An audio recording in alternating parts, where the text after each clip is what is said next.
Good afternoon. My name is Courtney Blois. I'm the research lead and one of the nutrient management planners at LP Consulting. My presentation today is about fitting soil amendments into your rotation. I'll mainly be discussing a multi-year soil amendment trial we've been working on in PEI.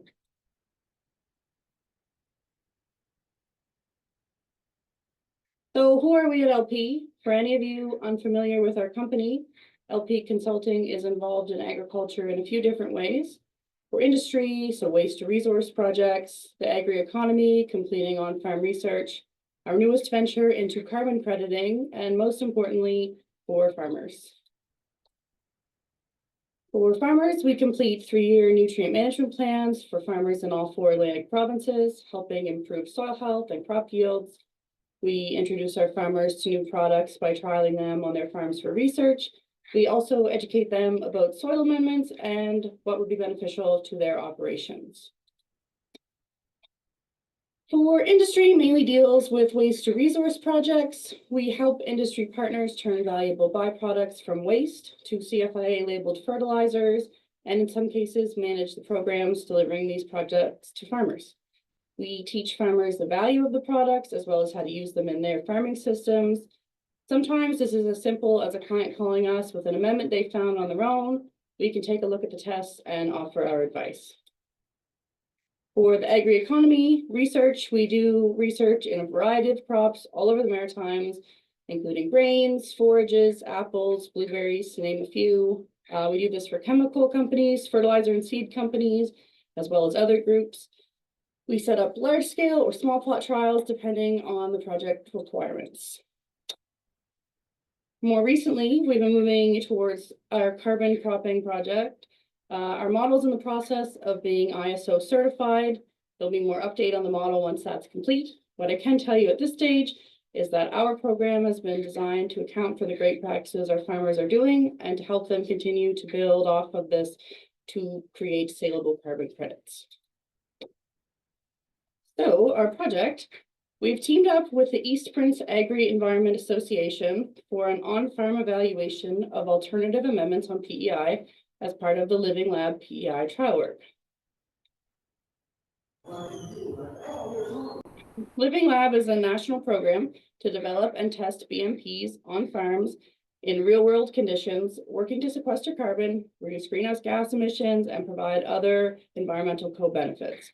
The program is being overseen by different bodies in each province. On PEI, this is the East Prince Agri-Environment Association, or the EPAA. They're a not-for-profit organization made up of farm families from central PEI working to make agriculture on PEI more sustainable. The EPAA is a small group. They're doing some great work. They've got a great social media presence that I always encourage everybody to take a look at. They do a really good job at knowledge and tech transfer. So the EPAA brought on LP to implement a multi-year trial using soil amendments. Our project uses soil amendments in fields that are in a potato rotation. The program was implemented on EPAA member farms in the Kincora area. PEI is naturally sandy soils with a low organic matter, which makes them more naturally prone to erosion. So we started in the fall of 2023. We did our first amendment application. We applied gypsum, wood ash, and compost to different sections of the fields. The goals for the project included obviously improving organic matter and overall soil health, to improve or at least maintain yields by using amendments as the main fertility source in the fields, and showcasing fits for amendments in potato rotation. There's a lot of questions regarding how these would work in a potato rotation, and not always a lot of concrete answers depending on the amendment and where they're being used and how they're being used. Finding fits for these amendments in a potato rotation will increase on-island demand for amendments. Demand increasing will hopefully help lead to more amendments being found and sourced for farmers to use. Once you start digging around, it's amazing the beneficial waste you can find. So to give you a bit of an idea about that, in 2021, LP was hired by the New Brunswick government to identify and analyze byproducts in the province that could be beneficial to soil health. So from a list of about 200 potential products, 58 were sampled, and about half of those were high enough in value to compare to fertilizer and or lime if applied.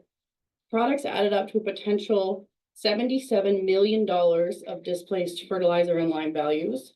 Not to mention the diversion of those products from landfill. So some of the products included biosolids, wood ash, compost, lime, fishery waste products, pulp and paper waste products, food processing waste, and wallboard. So one of the overall goals is to be able to find similar projects on PEI to be able to use in the same way. For the project, we applied 3 amendments. So wood ash has a quick liming effect. It works in a matter of weeks, not months, unlike traditional ag lime. The lime ratio varies by source, but it's anything from a 1:1 to a 3:1. So you'd need 3 tons of ash for 1 ton of lime. It also provides a decent fertility value: calcium, magnesium, phosphorus, zinc, sulfur, boron, especially potassium. Even at higher application rate, the value of the fertilizer in the ash makes it more cost effective in most cases than applying lime and fertilizer together. And having a higher soil pH boosts nutrient availability, enhancing your crop yield and quality. The second was compost, which is a great alternative for farms without access to manure. It does not affect pH. It provides many nutrients: nitrogen, phosphorus, potassium, calcium, magnesium, boron, zinc. It's a nutrient reservoir, gradually releasing nutrients in plant available forms as it decomposes. Adding compost stimulates microbial activity in the soil, fostering a healthy soil environment. It also enhances soil structure, aeration, drainage, water holding capacity, and helps to reduce hard pan formation and preventing crusting and compaction. The third amendment we applied was gypsum. So this is a source of calcium and sulfur that, again, doesn't affect your pH. It helps improve soil structure, keeping soil particles loose, forming stable aggregates, reducing soil erosion and crusting. It's especially useful in hort crops, which benefit a lot from calcium. I recommend it a lot in nutrient management plans for low bush blueberries. The gypsum we used was actually recycled wallboard from construction waste. The paper has been removed and the gyprock ground up. So adding these nutrients is great, but what are they doing for your crops? Nitrogen is responsible for photosynthesis. It affects yield, crop quality, increasing the growth rate and the water use efficiency. Phosphorus is essential for seed germination, root and shoot development. It affects blooming potential, flower development. It improves your nitrogen uptake and helps the plant adapt to adverse conditions, which is becoming more prevalent these days. Potassium is essential for nitrogen conversion. It provides strong stalks and stems, think lodging prevention. It increases the size and quality of your seed and fruit. It increases overwintering ability, disease resistance, longevity. Deficient potassium fields generally have higher disease and insect damage and are more affected during droughts. Calcium is the engine that moves nutrients into the crop, helps crops respond better to environmental and disease stresses, creates strong cell walls, also improves soil tilth. Boron is essential for pollen tube health and flower development. It reduces nutritional disorders and diseases, helps retain alfalfa leaves at harvest, improves tuber quality in potatoes, and affects growing points and nodules. Sulfur is essential for root growth, seed production, resistance to cold, improves nitrogen phosphorus efficiency, increases protein levels in grains, encourages nodule formation in legumes, reduces scab in potatoes, essential for healthy soil microbiological activity. So your crops like alfalfa, soybeans, blueberries, grains, potatoes, onions, they all need a lot of sulfur. Zinc is essential for seed formation, root and plant growth, and it helps crops function better at lower temperatures, helps build root hairs to improve nutrient uptake. So our project fields, again, we partnered with 2 farms from the EPAA for the project. We used 2 fields at each farm. The fields were all set up the same. Each treatment strip was a minimum of 1 acre in size. So as you can see, they varied a little bit due to field shape, spreader widths. We had to obviously make sure we could fit a spreader down. Each section of the field received a different amendment. Those stay flagged throughout the trial. So each year the same amendment is applied on the same strip so that we can follow that through and see the long-term benefits of adding those. There's also a fertilizer only control strip. Originally, there was also supposed to be a fourth amendment scheduled. That planning kind of fell through. We are potentially filling that empty spot with a different amendment this spring, so updates to follow there. All the crop fertility recommendations are based on the soil samples from the field and test values from the amendments. So our first testing parameter was soil testing. So the first test was used for calculating application rates and fertility requirements for the fields. Each fall, a post-harvest pre-next application of amendments soil test is also taken. This helps us calculate requirements for the upcoming year, as well as to track the nutrient changes over time. So far, after one application, no statistically significant differences seen between the treatments. Wood ash has increased pH to optimum in 3 of the 4 fields, as well as increased the phosphorus and potassium levels. So we're watching that closely as we've done a second application in this fall. The next soil test will be fall of 2025 after we harvest and before we put the next round of amendments on. Next, soil health tests. We tested with health package at the PEI analytical lab. Generally takes a couple years in applications to see a lot of change in these tests. So we won't be doing it each year. We have a starting point and we'll take a test later in the project. Initial results showing that all the fields are sandy loam. Fields had varying ratings for soil organic matter, biological nitrogen availability, soil respiration. The active soil carbon was low to medium in all the fields. It's going to be interesting to see any change in these parameters throughout the life of the project. There's also the soil health index, a numbering index to categorize overall fertility and soil health. So some of the factors included soil type, cropping system, regional conditions. 40 is optimum. As you can see at our starting point, most treatments are below. So we also have this to compare to the end of the project, which will be really exciting to see, especially where we're adding organic matter. We took soil microbe tests. We all have a preliminary for that, and same as the soil health. We'll test it later in the project to track the movements. So in addition to the lab analysis for soil microbes, we also like to add a visual demonstration towards this. We follow the Soil in Your Undies demo, which is a program promoted by different groups like the Soil Conservation Council of Canada. It gives a visual aid to soil microbial analysis. So for the demo, plain cotton underwear are buried 6 to 8 inches deep in the soil, flagged, and left for 6 weeks. The more microbial activity in the soil, the more broken down the cotton will be. 2024 showed similar decomposition across the treatments. The gypsum treatment demonstrated heightened activity in most cases. So we're also going to continue that throughout the project. So you can see pictures here from start where we bury the clean white undies and then come back and dig them up. It's always a fun demo to get summer students involved. It's nice to have a visual to aid into explaining microbes rather than just poring over charts and graphs. Our next parameter, during the growing season, we do sap and tissue analysis. So the sap analysis goes a step further than tissue. It extracts the plant sap, showing what the plant has actually taken up. Tissue generally takes the entire leaf, so it can run the risk of measuring nutrients that were on the surface of the leaf and not in it. In 2024, one of our fields was rutabagas. There weren't sap optimums for that, so we were only able to do tissues on that field. You can see the first results for the winter cereals fields. A lot of the results were similar. The magnesium was higher in both the sap and tissue on the gypsum. A possible explanation for this is that deficient sulfur can inhibit magnesium uptake. Perhaps the additional sulfur applied in the gypsum was enough to increase uptake. It'll be fun to also follow that through the next years and see if that's a continued trend or if it was a one-off this year. Then in the rutabaga tissues, there wasn't a whole lot of variation. I threw the magnesium in as well.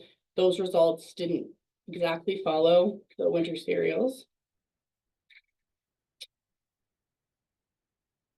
So again, this was our first year, so we have 1 year of harvest data under our belt. The winter wheat was harvested by combine as usual. One pass from each treatment was taken and then offloaded and weighed in a weigh wagon. The harvested area was measured, and this is using to give our yield per acre. No treatment yielded consistently higher in winter wheat fields, bearing in mind there were two. The highest yielding treatment overall was the wood ash treatment in field ASB.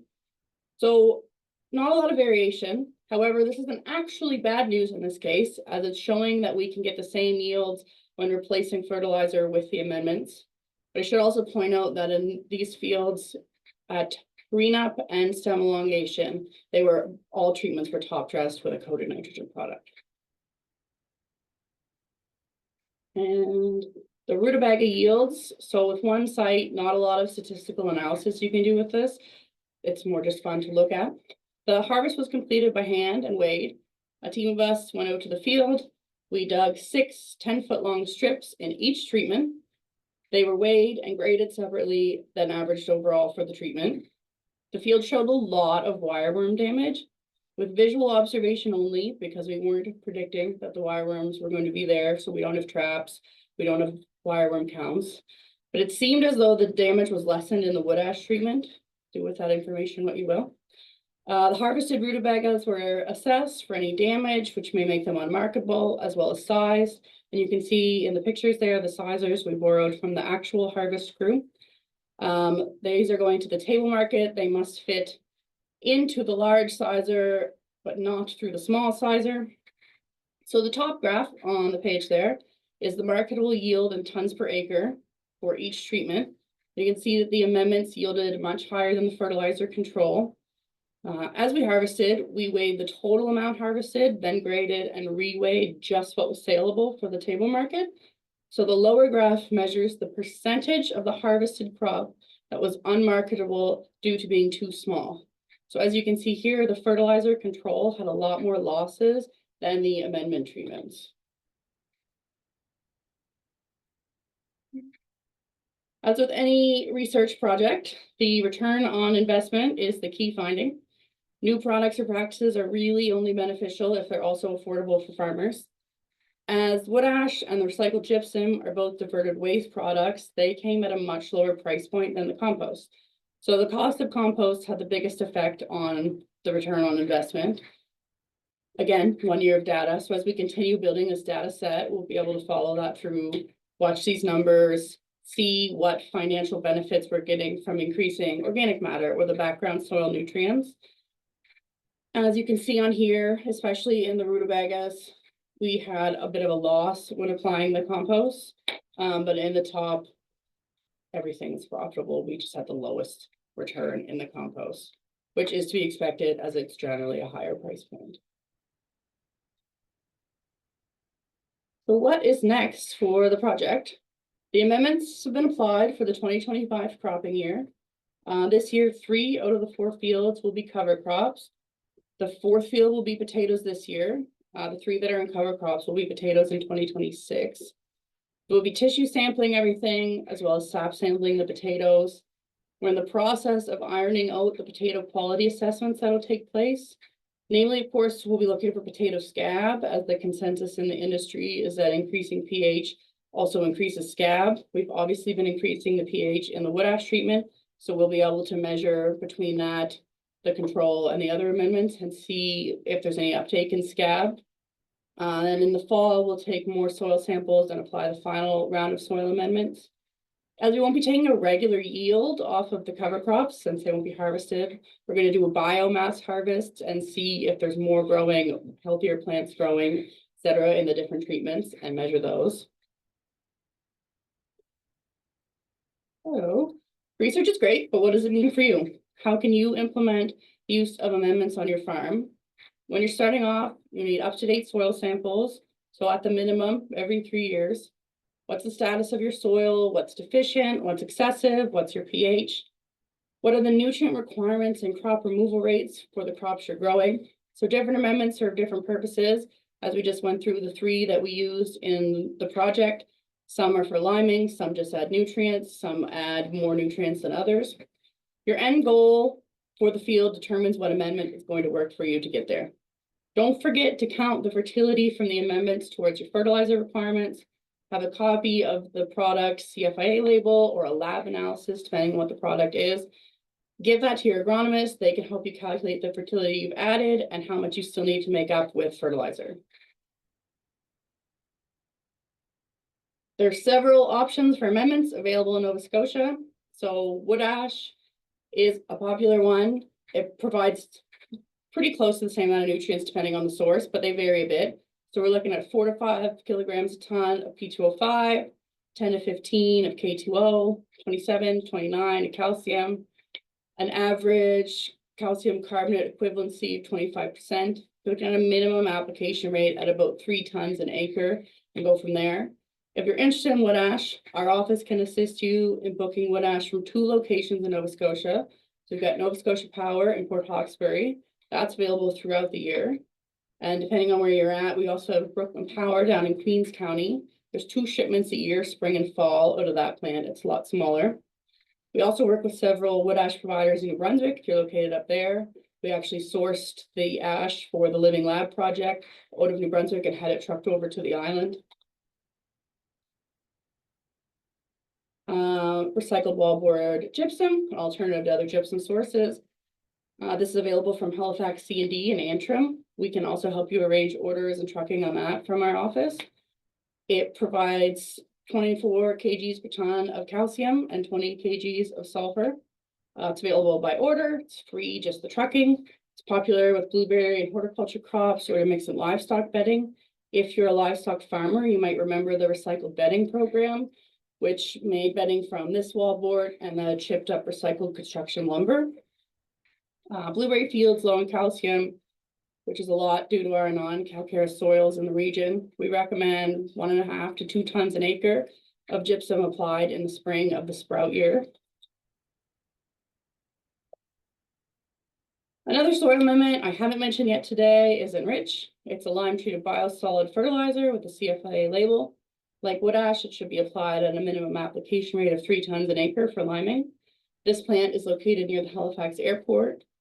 Per ton, you're looking at about 6 kgs of nitrogen, 5 of P2O5, 8 K2O, 10 of calcium, 2 magnesium, and this has a calcium carbonate equivalency of 30%. So like compost is a great alternative if you don't have enough manure, if you've got fields that are too far to be going out to spread manure, or really any low pH field. There's also a plant in Summerside. This wasn't an option for the Living Lab trial, as biosolids can't be used in fields in a vegetable rotation. If you're looking for Enrich, you can order by calling our office, speaking with your NutriAg or Mart salesperson. We've been moving quite a bit lately. As fields are frozen, people are stockpiling for early spring application, but there might still be some available before a road closure if you get in early. Compost, there's various sources of compost in the Maritimes. So the nutrient content of compost depends on the materials in the compost. There's going to be a lot of variation depending on what went into it. My best advice, if you're getting compost, have the sample tested like a manure at the lab. That will give you a more accurate idea of the nutrients you'll be adding to the field versus a standard compost test. So we at LP, we don't have a direct line on compost, but we could help point you in the right direction of some different sources or give you advice on the nutrients available in compost that you've sourced yourself.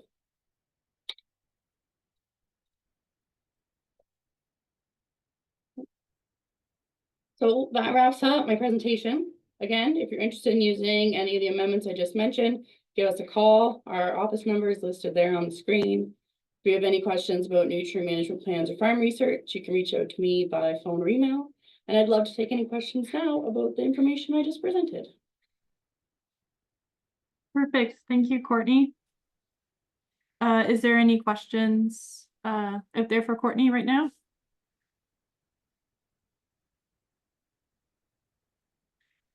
If not, if you think of something throughout the presentation this afternoon, please just put them in the chat and we can address them later for you. Well, thank you, Courtney, for your presentation. Really appreciate it. I'm actually here with our chief agronomist, Steve McQueen. We're actually at the Potato Expo here in PI, so we may breeze through this. So yeah, Jonathan, sorry, just before you start, it was just showing your one screen, but now it's kind of showing like your next slides. oh, presenter view. Yeah. Yeah. There you go. All Perfect. right.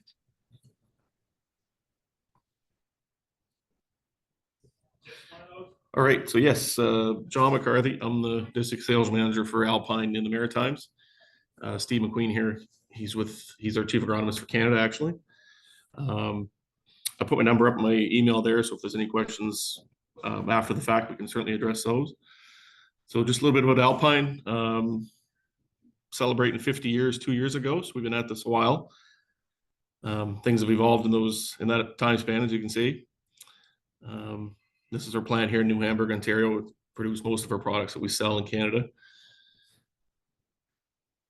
What we offer, we're best known for our liquid starters, but we make a host of products, micros that can be mixed with liquid starters that are also can be used as foliars. We have some dedicated multi-nutrient foliar products, as well as slow release nitrogens and other specialty products. We also sell and install liquid kits for planters and drills. We sell tanks, storage tanks and tender tanks for liquid systems on farms. So it all starts with the placement. That's what we're best known for is getting an available liquid phosphorus source in with the seed piece in furrow. It's a soybean seed pictured here, but in many crops that applies: corn, wheat, most cereals, potatoes, obviously, and other vegetables.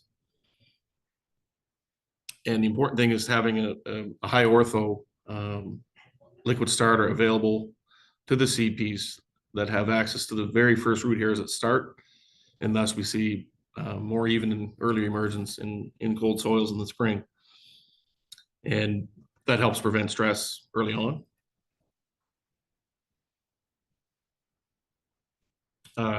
Also to note, a low salt index is quite important. Most of our products are. So protecting your yield, the greatest yield potentials you're going to have is the day the seed germinates. And it's really all downhill from there. So the weakest time in a plant's life is from germination to emergence. So the faster the emergence, the better. And when you lose yield, it's either in the early development stage when yield is being established, or late development stage when yield is being preserved. So Alpine seed place starter is getting that phosphorus in the furrow, closest part to the seed or right on the seed in most cases. Provides essential nutrition to germinating seeds when soils are cold. Increases early growth and uniform germination, establishing a higher plant population. Provides early flowering and maturity, leading to quicker dry down certain crops. Starters, ours are high ortho, ease of handling. They're 100% soluble. They're efficient. They have a low salt index. They're non-corrosive. Storability, we can store it in the winter. It doesn't freeze. Low viscosity, and due to the 20% poly aspect, they'll hold micronutrients in solution, so we can mix in, manganese, copper, zinc, boron, whichever. Orthophosphates versus polyphosphates. Orthophosphates are in the form that's immediately usable to the plant. It's the form that's taken up by the plant. It's the highest purity, neutral pH. It's also a little higher investment. Polyphosphates are higher impurities. They're not immediately available. However, they do carry micronutrients fairly well. That's why we opt for an 80-20 generally. Polyphosphates tend to be a little less money. We don't compromise quality for a cheaper price. As you see here, some examples of some liquid fertilizers. And the question is, which one is 624-6? Well, they all are. They're just not all created equal. Here's just a quick graphic on yield. So a soil test ppm of phosphorus, and then adding in one that had a soil applied liquid phosphorus and one that didn't. Soil phosphorus availability determined greatly based on soil temperature, which early in the season's not always favorable. And you can see the phosphorus availability from the soil solution is quite low at low temperatures. That's where a very available phosphorus form is quite important. On a corn crop, for example, it's the first 13 to 16 pounds of P2O5 available to the crop. Just some pictures here, some Alpine versus 1034 and a check, and then some MAP 2x2. the liquid starter usually stands out. So what we offer for starters, we have two main ones in the market that are high ortho. So our G24, that's kind of our staple product, 624/6. And recently we've added the G241S, which is a 724/4 and 1% sulfur. And it has the BioK, which is our patented potassium acetate source for potassium. G24, it's 80% ortho, highly available. It's a high purity, high performance product, and it's in an available form to the plant right away. G241S, same ratio of ortho and poly, but it does have our BioK potassium technology and a little bit of sulfur for changing environmental conditions.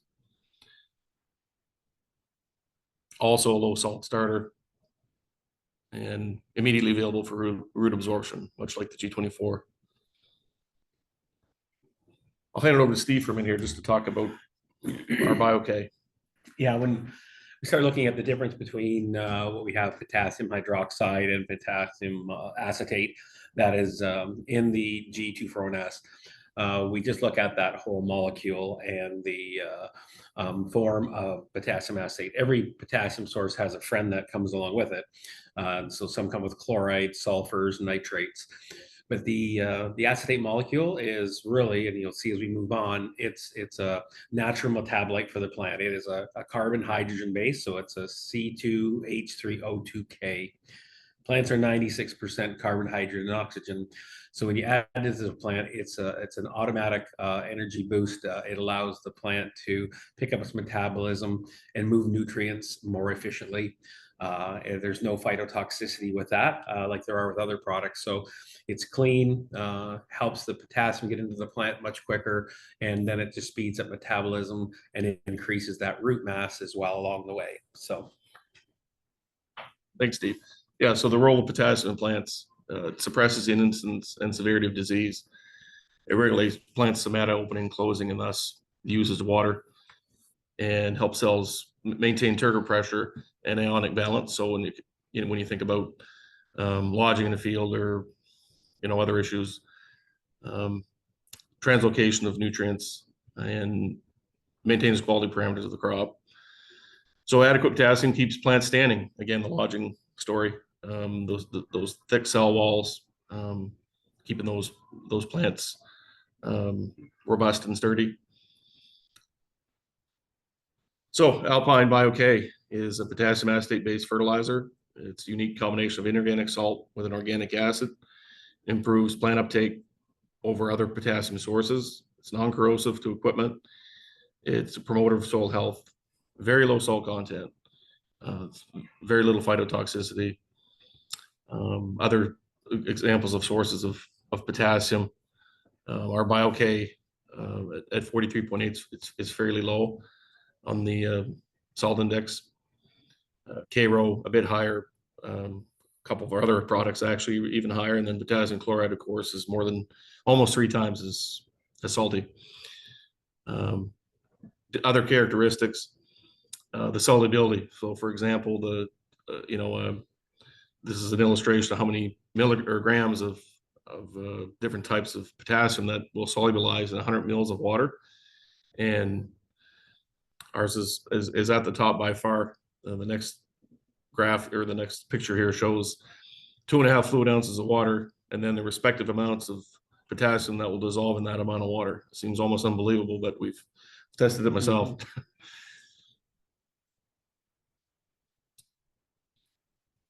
So when we start looking at the whole concept of what does it do into a plant, because as a natural metabolite, you're going to see that as the potassium acetate goes on, it's the carbon base that enters into the Krebs cycle and will allow the plant to basically use it to make it more efficient.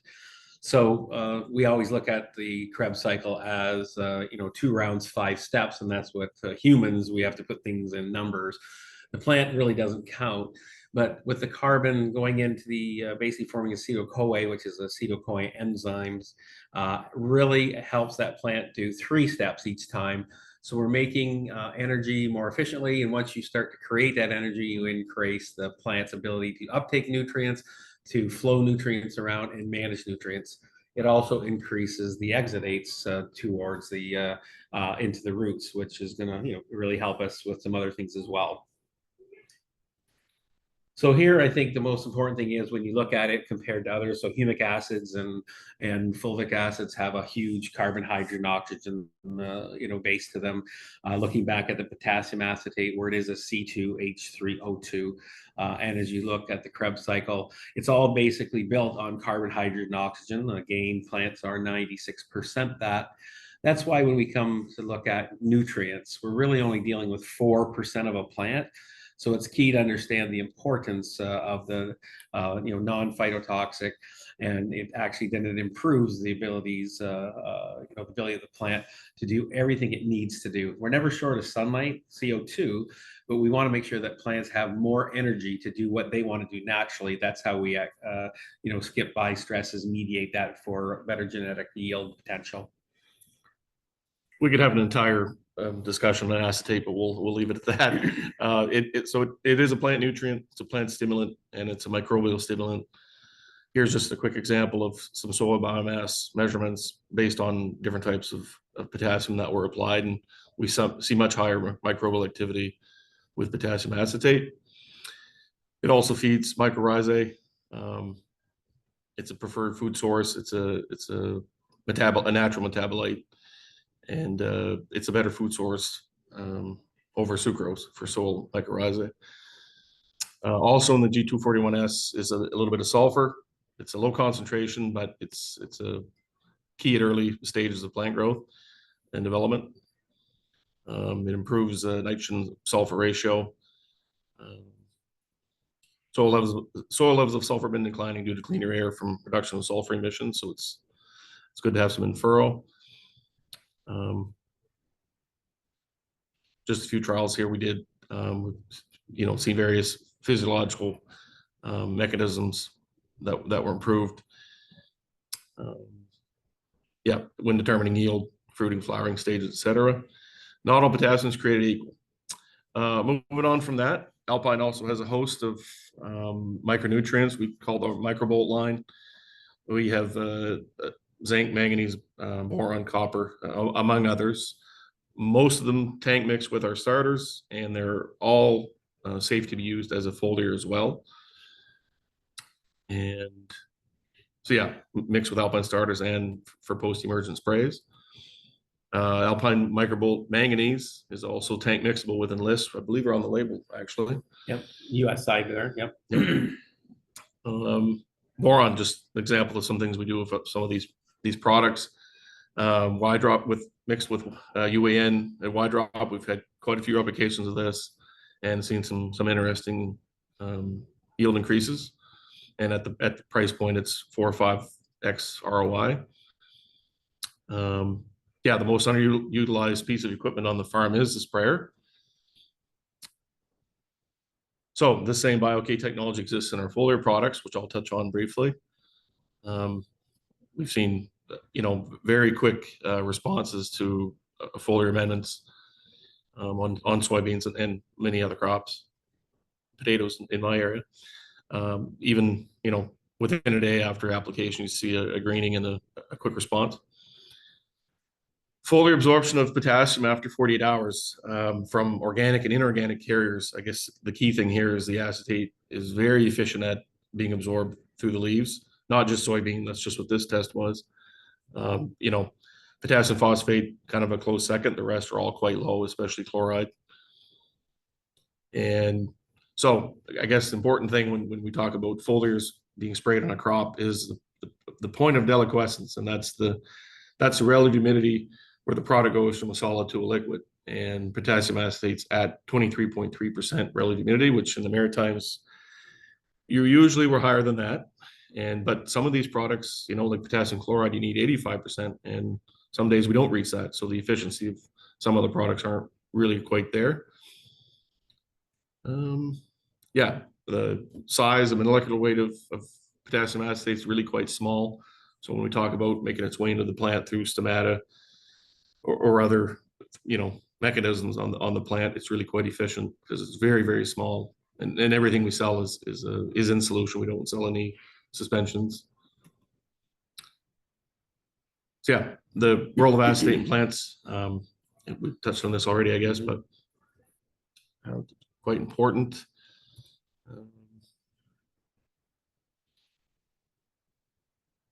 So it's not limited to this, obviously. So acetate, it's kind of a three for one potassium source. It's a plant nutrient, it's a plant stimulant, and it's a soil microbiome stimulant. Another important foliar product we have is our F18 Max. It's an NPK with a full % of zinc, full % of manganese, a little bit of boron, a little bit of copper. Often tank mixed with herbicides, fungicides, and as a standalone on any crop is kind of give that crop a little bit of a kick. Yep. Yeah, and on that we've seen some interesting trial results on corn and other crops. Certainly decent ROI on them. Use lots on potatoes in my area, corn and wheat and others. Yeah, so it's a balanced product. It's a lot of micros in it. It's got the fulvic acid in it. It's got an adjuvant package built in. Again, very low point of deliquescence, and it fits all crops. Our K20S, so that's our potassium acetate with a bit of sulfur and a little bit of manganese. Quite effective on soybean. We've had some great results on that. A number of replications and some decent bushel increases. Our SRN, slow release nitrogen. It's 28%. It's a very soft chemistry. We don't see any phyto with it. It is 72% slow release, so we do see a 3 or 4 week time frame for it to be fully used and released. Often with post-emergent sprays with fungicide or insecticide timings, it tank mixes with almost anything. It can be synergistic with fungicides. It's a bit of a kind of a sticky product. Seen some decent results on corn, and it's a high performing version of an end foliar product. Just a few tank mixing guidelines. We recommend less than 30 degrees Celsius when you do spray to dissolve solubles before adding foliars in the tank. Try to have as much water in the tank as you can before adding things in. If unsure, jar test. If you're still not sure, ask me and I'll jar test it. I've got quite a lab at home for this. We'd rather see it make a mess in a jar than in a sprayer. Yeah, most of the time our foliars are very tank mixable. We don't have any issues typically. A few new products coming down the pipe. I mean, some of these are all new for you guys, but we do have a product called MoCo. It's a 4% moly, 4.4% cobalt, used at very low rates. We've seen some really interesting results on soybean, relatively inexpensive treatment. It also mixes with our starter, which is kind of neat if you want to go that route. BioCal is a calcium acetate. It's a 6%, again, very low phytotoxicity. Tank mixes decently. We can use it in many forms, not just foliar. It has other functions, and we can, if someone has a specific application, we can talk about that offline. And also we have Biomag, which is again an acetate-based product. It's magnesium acetate, 5%. Great foliar product. We sell a pile of it on potato crops. Obviously, that's common, but we did try some on some other crops this year on PI. So we've seen some decent results there on cereals actually. And finally, we do sell tanks when it comes to the infrastructure and some of the logistics around the farm to have bulk liquid on the farm, be it for starter or otherwise. We also sell application equipment to add to planters, grain drills, corn planters, combo units, potato, you name it. We can customize it and set them up with ground drive or electric pumps, and just reach out if you have a particular unit we want to quote. And thanks for that.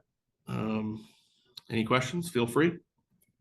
Well, I think we actually do have some questions here, Jonathan, in the chat. So I'll start with those. Yep. Kenneth has a question. Are there any known effects on the use of Alpine, I have in brackets here, 10, 15, 10 with micronutrient enhancers? With 10, 15, 10? Yes. I don't know. Let me just see the question here. Sorry. Is it in the chat? No. Yes, Oh, there it it is. is. Okay. Sorry. Top one. Micro. Oh, micronutrient enhancers. Micro, yeah. So the 10, 15, 10, I'm not sure what product that is right off the stream. It might be, we had a foliar focus or foliar. But what we're finding with any micronutrient enhancers, we have to be cautious if they're live bacillus in any fertilizer whatsoever. There is a time restraint in them. I think as we move forward, we're probably going to really pursue using what we call a dosatron. We're going to be adding in microbiology at the manifold source, so it actually gets put in the ground quickly. That way, if we have rain delays or any hesitations, we don't have to leave our microbiology trying to live in a salt. We do know like things like Invita, different things we've tried, they will last a lot longer in our low salt fertilizers than a higher 1034, 1137.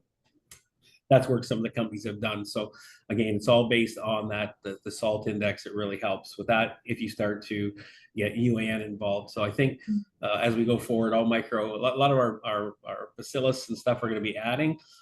We need to take care of those to the point where we need to get them into the ground as quick as we can and not have them live there. If that makes sense. Perfect. Yep. No, that does. We have a second question here. If I want zinc in furrow on corn, are microbolt zinc with G24 or G24 1, I think S, compatible to just tank mix at regular application rates?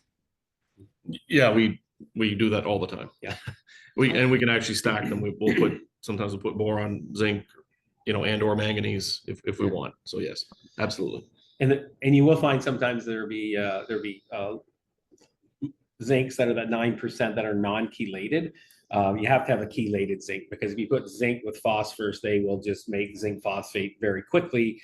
So chelation is mandatory to keep them together. Other than that, you'll end up having zinc that is useless and phosphorus that gets stole out of the place. So keeping those micronutrients like with our microbolt are all chelated with EDTAs. Perfect. Thank you, guys. Is there any other questions popping up? If not, feel free to put them in the chat and we'll get them to Jonathan here. So thank you guys for taking the time. It's Thank probably you. busy there at Potato Expo, so appreciate your time. Okay, yeah, so like Mel said, I'm Jessica D'Entremont. I'm the territory manager for NutriAg for Nova Scotia and New Brunswick. And I was just going to go over kind of what NutriAg is and going over corn, soy, and cereal options for nutrition. So for those of you that don't know NutriAg, so we are a Canadian plant nutrient company that focuses on scientific and field-proven solutions. Our main goal is to improve grower profitability, higher and consistent yields, improved crop quality, using high nutrient uptake with lower use rates. We do this by carefully developing technologies that help ensure improved plant uptake, tank mix compatibility, and crop safety. So today, looking specifically at corn, soy, and cereal programs, going to look at options for in-furrow application, herbicide application, and fungicide applications, so you can maximize your yields.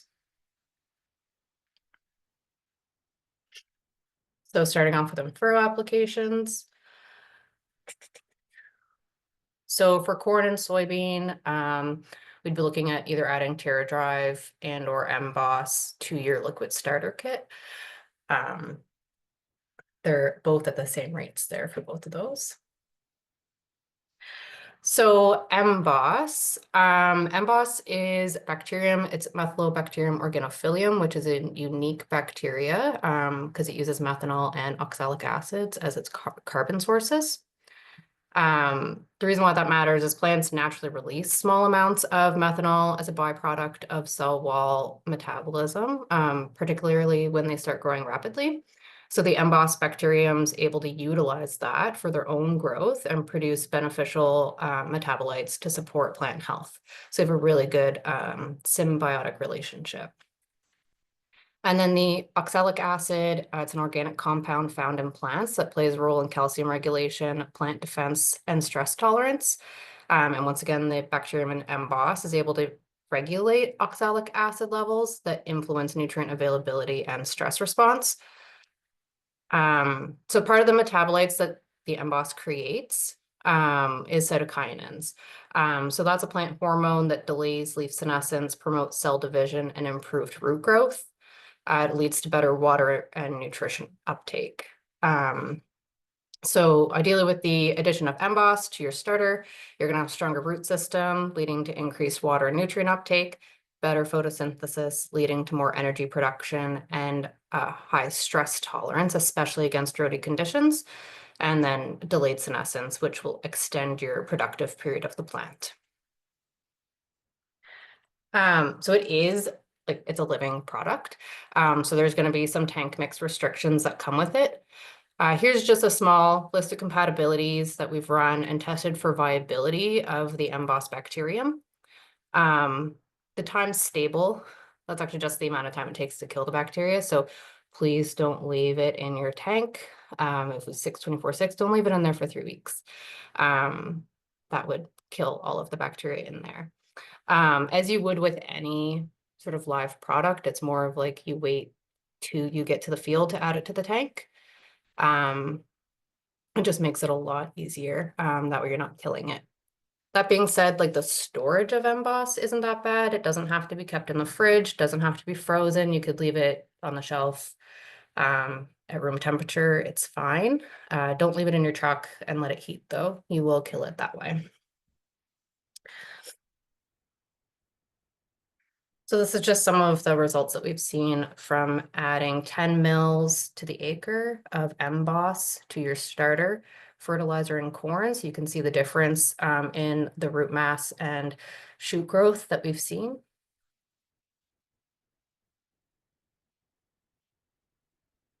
And then some of the trials that we've done with it as well. So on average, you're getting a 7.5 bushel to the acre increase, which is almost 0.2 tons to the acre, which is a 5 mil to the acre application. And then same thing in beans, adding it in. I should say emboss is not an inoculant. It will not help with soybean nodulation and N fixation. So there's a whole other list of products for those instead. Emboss is not going to replace your inoculant.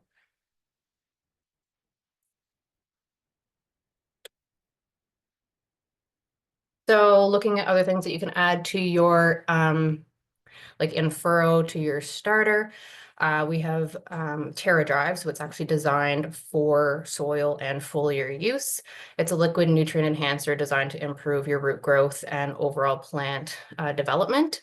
It works by combining micronutrients like your boron, copper, zinc, and others with plant growth stimulants, which encourages root growth development. So why is it beneficial? Stronger root system helps your plant access more nutrients and water, making them more resilient to stress and improving overall yield potential. This one here is just a straight rate 1 liter to the acre. So some of our results there in corn, so just by adding the 1 liter to the acre compared to your just straight liquid starter, you're seeing on average a 7 bushel to the acre increase. And a similar thing there in the soybeans with a 2.8 bushel to the acre increase.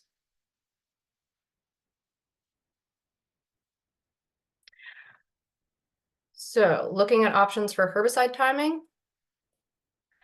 For your corn and beans, it's essentially going to be the same two the same options. It's Manzan-Foss or FertiBoost D, either one at a liter to the acre. With your cereal program, we'd actually be looking at using Terra Drive for your early herbicide sprays and cereals. So sticking with the Terra Drive and cereals, early season herbicide application, you know, when everything's just greening up, your weeds are starting to come in, you haven't gotten too much stem elongation going on. A lot of that product is still going to hit bare soil. It's going to be absorbed into the plant quite well. It's going to give your cereals a jump start by optimizing your root function and nutrient availability, helping your cereals grow quickly and efficiently. So whether they're coming out of dormancy, you know, they've got cooler soils, or trying to push that root mass as much as and quickly as possible.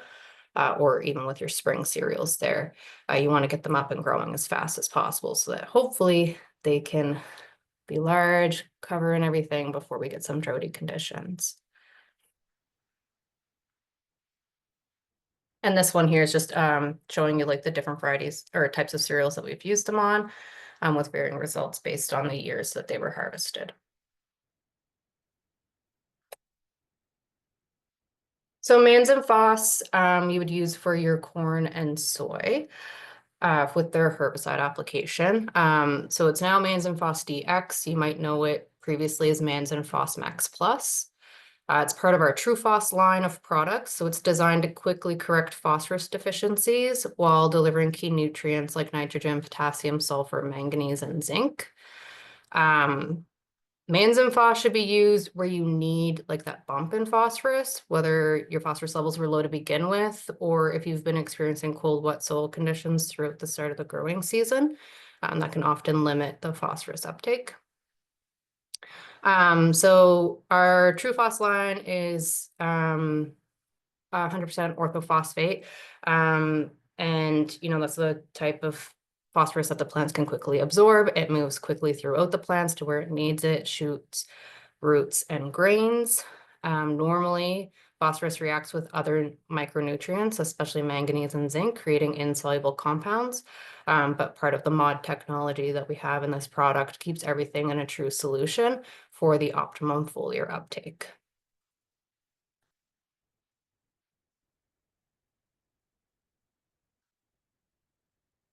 So in corn, you would add this at your herbicide timing at a liter to the acre. One of the additional benefits of Mans and Phos is going in with your herbicide. It's going to reduce that herbicide stress that happens if you're using it on herbicide tolerant crops. So it temporarily slows down the growth while they metabolize that herbicide. So applying the manganese and zinc, you're going to help your plants recover faster. So that's showing there an average of 3.3 bushel to the acre increase with adding Mans and Phos to your herbicide application on corn. And then similar thing with the herbicide tolerant soybeans as well, a 2.4 bushel to the acre increase.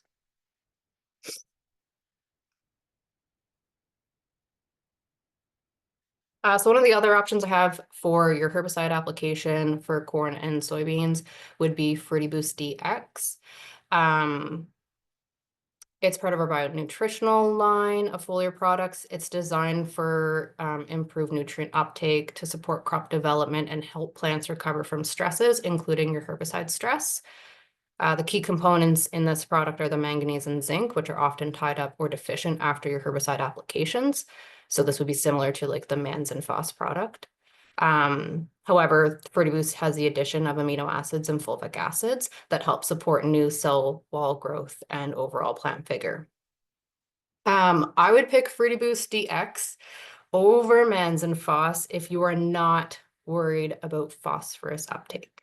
I would also pick Fruity Boost DX if you were using any herbicides that are sensitive to low pHs.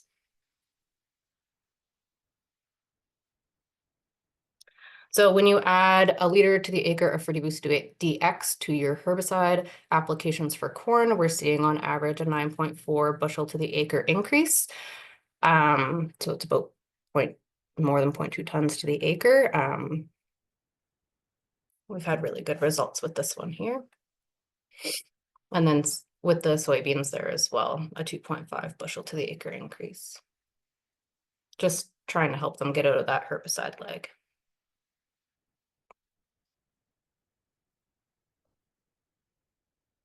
So now looking at your options to help improve your crops at fungicide timing.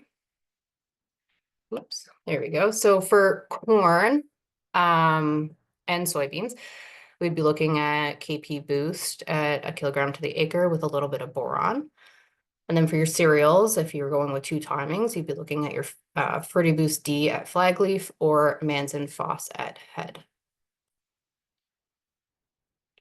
So starting with the cereals, we were just talking about Ferty Boost DX. So we know the flagleaf is responsible for up to 75% of energy that goes into grain development. So Ferty Boost DX is going to enhance the photosynthesis and energy production. It's going to help regulate water movement and energy transportation, improve cell wall strength, and help plants recover from environmental stresses. So this one here is a strip trial, so it would have been the same field doing untreated versus Ferty Boost, untreated Ferty Boost. And on average, we saw a 7 bushel to the acre increase in spring wheat. So that's at flagleaf for cereals at a liter to the acre. And then at head time, you would use Manzin Foss at a liter to the acre with your head spray. So why is that important to use Manzin Foss at this timing? The phosphorus boost is going to increase your energy production, which is going to be high in demand during grain fill. So more available phosphorus will help the plant efficiently move sugars and nutrients to the developing grain. Manganese is going to boost your photosynthesis, ensuring that your flag leaf still remains active and efficient and is going to drive your grain fill. And zinc is going to enhance pollen and grain formation, which is critical for flowering, pollination, and grain development. So that's cereals. Corn and soy. So you'd be looking at adding KP Boost at 1 kilogram to the acre for your fungicide timing. So KP Boost, it used to be called KP Plus. It's a soluble NPK powder with plant biostimulants designed to enhance nutrient uptake, improve stress tolerance, and boost overall crop vigor. It contains high levels of both phosphorus and potassium, along with amino acids, tryptophan, and salicylic acids, making it like the perfect partner for your fungicide applications in those crops. As I mentioned before, phosphorus is essential for flowering and grain fill. It's often in high demand at flower timing in corn and soy. And it's going to improve your pollination and set by supporting cell division and seed development. Potassium is going to help you regulate water and nutrient transport. It's also essential for grain fill and pod development. For beans, like 50 to 60% of the potassium requirement occurs after flowering. So this would be a great time to put it in when you're doing your R1 or 2 fungicide application. It's also going to help enhance stalk strength in corn, which will help reduce lodging. And I should say the Lex component in the KP Boost comes from your acids, and it's going to activate plant defenses and help protect your yields. So looking at it for fungicide timing on corn, 1 kg to the acre was applied with a fungicide compared to a fungicide alone. And that addition gave us about a 5.9 bushel to the acre increase. And then looking at it in soybeans, it was like a later fungicide application, but it gave a 3.1 bushel to the acre increase.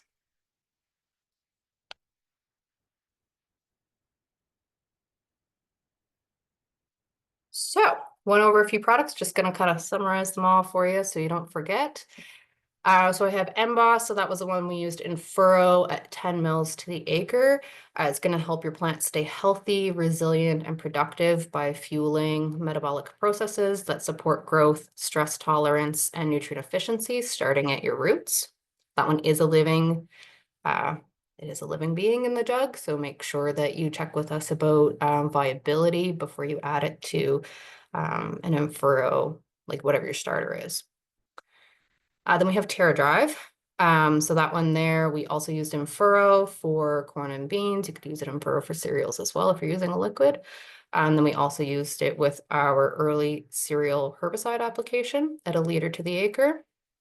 So this is a combination of micronutrients and root stimulants to increase your root biomass and support both early growth and long-term plant health. Then we looked at Manzin Foss and Ferty Boost D. So they're both applied at 1 liter to the acre. For corn and beans, we're using it for our herbicide applications. And then for cereals, you're using it at flagleaf and at head spray.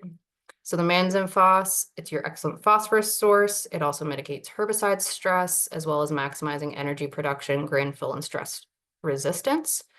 Boost D, it helps mitigate herbicide stress, enhance metabolism, and plays well with herbicides that are sensitive to low pHs. And then finally, we went over KP Boost, which is essentially a foliar, potassium, and phosphorus product with biostimulants that mix well and pair well with fungicide timing in corn and soy to ensure crops get the phosphorus and potassium that they're needing most to maximize production and grain fill. Yeah, that's all I had for you guys. Here's my contact info. If you have any questions, give me a shout. Love to chat and check out the fields. That's great. Thank you, Jessica. Does anybody have any questions for Jess? I have one question, Jessica. For KP Boost, Yes. if growers are going doing a 2-pass application with their fungicide for white mold or whatever, is there a certain it should be the first or second application that they could throw the KP plus? Is there a preference or?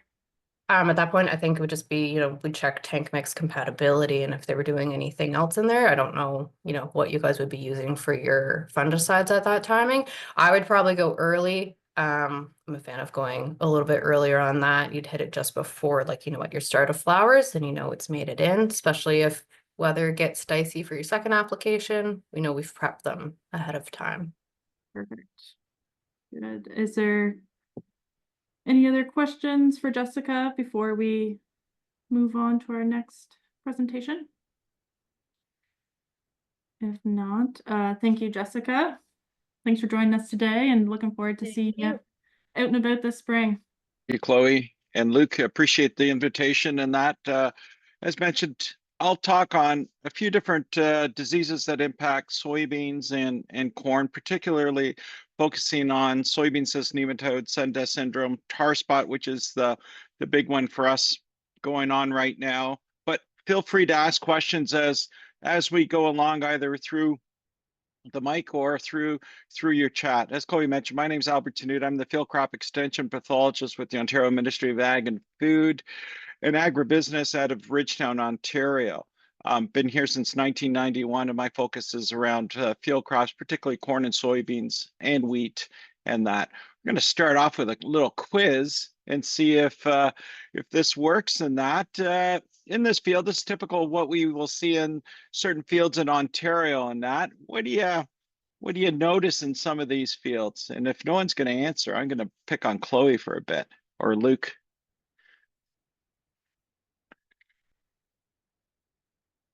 All right. So if you look at this field, there's certain things that when I'm called to a grower's field, you notice a number of things. Right off the bat, you'll notice that the stunting of these plants. You'll notice that there's some bronzing, some discoloration of many of these plants. You'll also notice that this area is definitely stunted, and that compared to the rest of the field there as well. You see some yellowing, so you see a hot spot in the middle. The other thing is, primarily when I'm called out to a field like this, it's because of the weed control and looking at problem weeds and thinking that there's been a herbicide failure in this particular case. So there's a number of different things that are going on here. Could be nutrient fertility issues, could be soil compaction, could be a wet spot, could be herbicides, could be disease, could be insect, a lot of things. And so concentrating on these above ground symptoms could make the diagnosis pretty difficult. And so one thing I really want to stress to you is don't go by just what you see above ground. Got to dig up those plants. And this is very typical of what we see with soybean cyst nematode. You can see that the areas of the field that are stunted, those plants, that poor canopy, they don't really fill out. They have that yellow discoloration to it, the weed control. But really important is to go in there, dig up those plants, and look at those roots that are there. And for some reason, my computer's not working very well, so we're going to have to go manually here. So looking at another typical symptom is what we see with soybean cyst nematode is the First above ground symptoms are these chlorotic areas, these yellow patches that you'll see in the field. And if you notice in this, you'll notice 1, 2, 3 different locations, primarily around, the edge of the field here, many cases, the headlands as well. Very typical of where we will see soybean cyst nematode. Soybean cyst nematode moves by soil. And so any method or where soil is deposited or moved into a field is where you're going to see the hot spots or the beginning of the typical symptoms. So in this case, it could be from soil being blown in, soil brought into this area of the field in the corner where equipment would have come in that brought in infested soil, etc. And then hence you start seeing that movement. And the other thing you'll often will see is this expansion of that yellowing zone in the direction of tillage because you're moving that soil through there. But again, these typical symptoms, that could look like any number of different symptoms. You got to dig up those plants, look at those roots, and that's where we will see our typical soybean cyst nematode. And so I say dig up the plants, critically important on digging those plants, not pulling the plants, because as you see here, soybean cyst nematode often will be associated with the finer roots. And so the nematode itself is just basically a microscopic roundworm, the typical of a nematode or a worm that you would see. And these cysts here are what were the female nematodes. And they can be easily dislodged if you pull the plants out of the ground. So hence why it's important to use a shovel and dig up those plants so you keep that soil as well as the cysts there, and then slowly knock the soil back and examine those roots there. And then within each one of those cysts, you can have anywhere from 200 to 300 different eggs. And again, within each one of those eggs is a nematode. And here you can see the cysts, the eggs, and one of the juvenile nematodes coming out.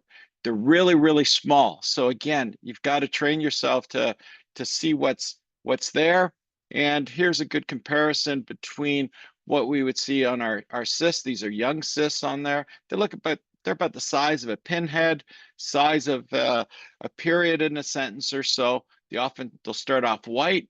They'll be yellow. They could be take on a darker brown color as they get older. And once they start getting that brown color older, they fall off the roots very easily. So keep that in mind.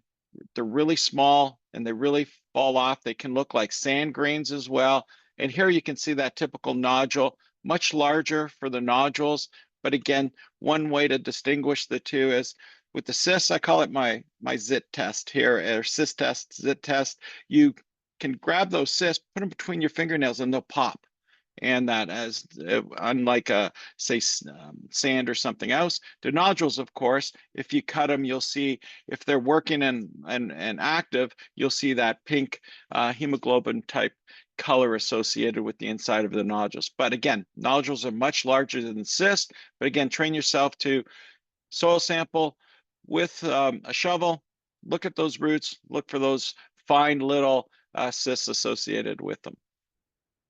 The other characteristic that we often see with soybean cyst nematode is often we'll see a yellowing around the margin of the leaves, very typical of what you would see with potassium deficiencies. And this can be due to some reduction in potassium availability, but again, it's another typical symptom that we see with soybean cyst nematode is that yellowing around that leaf margin.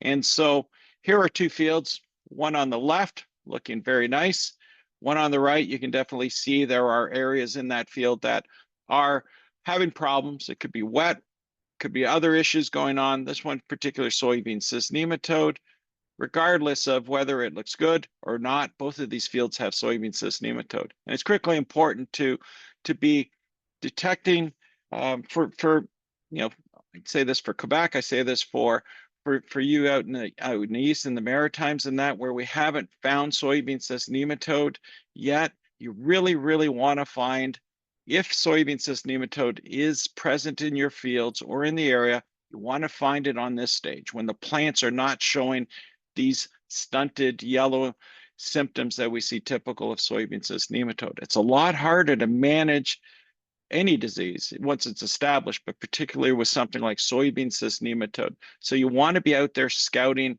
now, work with Chloe, Luke, and others to soil sample fields and have it tested to see if there is soybean cyst nematode there, because it can be much easier to manage at this stage than over here. From a nematode perspective, it really doesn't matter because the nematode's going to do its thing regardless of whether you can see the visual symptoms or not. The nematode's below ground doing its thing. And so the life cycle is those cysts that I showed you will be dislodged off into the soil.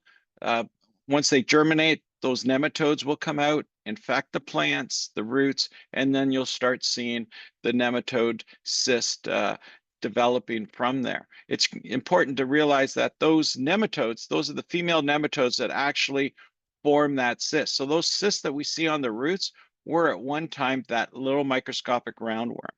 And one of the things that makes soybean cyst nematode such a good disease is that it reproduces quite quickly. It could take 24 to 30 days to go from cyst to cyst.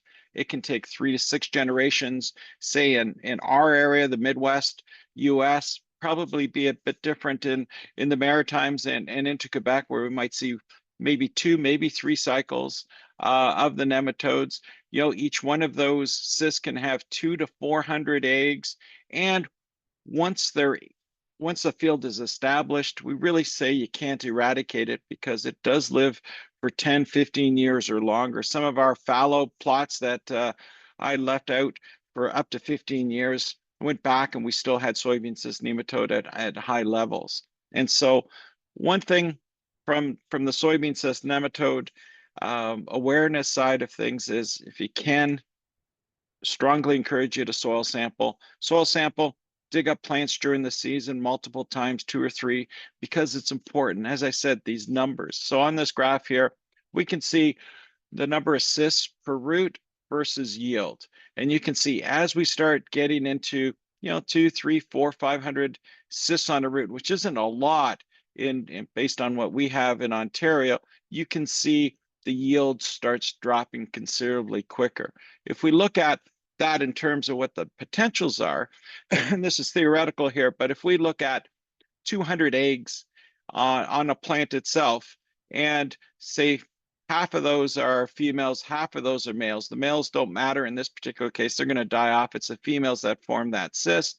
Even if 99.9% of the cyst nematode die, we still have enough in one generation to go from that 200 up to 2,500, 31,000, 39,000 eggs. So you can see how the numbers keep jumping up and down quite quickly. And that's over 3 generations. So really important to be able to identify soybean cyst nematode as early as possible in those fields. For Ontario, it's been around since 1988, started in not far from where I am at Ridgetown campus here, University of Guelph Ridgetown in Chatham, Kent, so the extreme southwest portion of the province. Cyst nematode has now found its way basically anywhere where soybean cyst nematode, where soybeans grow in the province. That's very similar to what we've seen in the US, where it was first found in 1957. And you can see from the red areas here, it quickly established itself throughout all of the US along the southeastern coast, the Gulf Coast, and then up through the Mississippi into the Midwest and into Ontario, and then most recently into Quebec as well. And so for soybean cyst nematode, one of the challenges, besides being aware of soybean cyst nematode and being able to find it or seeing those visual symptoms, is that it continues to spread. It also is becoming more aggressive, and I'll mention that later, but what we're seeing as soybean cyst nematode is becoming a better pathogen. It's now bypassing some of the resistance, or our main resistance variety. That's our resistant source in many of our varieties, and it's failing. So we're starting to see more cyst nematode injury and that. And you can see, as I said, here into Quebec and into Manitoba as well, where we've seen cyst nematode continue to move around. And as I said, you're not, and I got, this map comes from my US colleagues, and you can see there's a big void here. Apparently they missed New Brunswick in that, but you can see where the movement is. Soybean cyst nematode continues to move both south in terms of south of me into New York State. We're seeing into Quebec. We're starting to approach into Maine. Not a lot of soybeans in that area, but as you start seeing that movement, it's getting closer and closer to the Maritimes as well. So keep that in mind, particularly if you're moving any equipment or anything that might have some soil on it.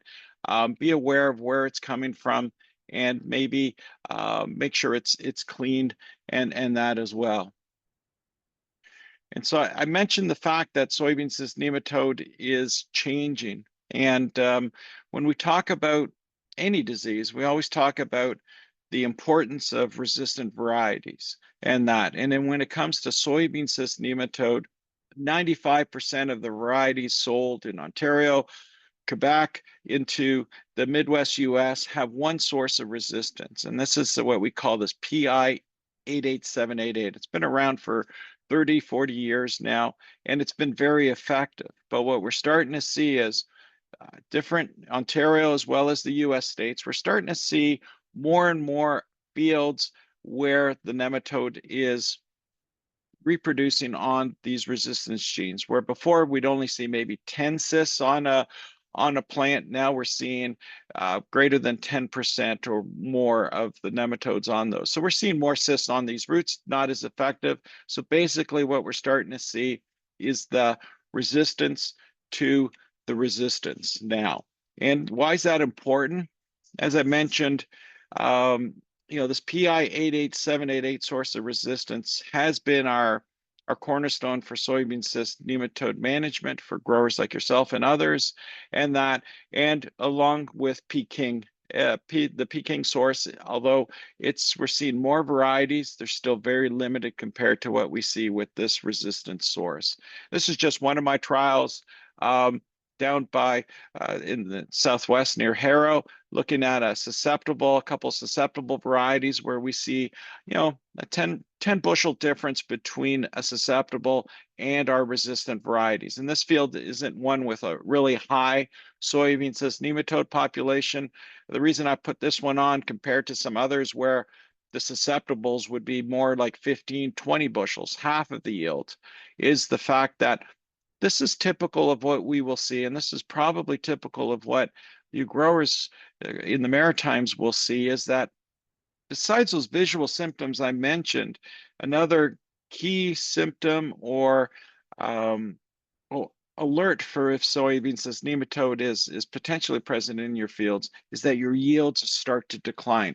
So instead of hitting, say, a 40, 50 bushel, 55, 70 bushels I hear are out there as well. Instead of hitting those high yields and you start seeing a decline over time of your soybean yields for no real apparent reason, think about soybean cyst nematode. That is something else to keep in mind.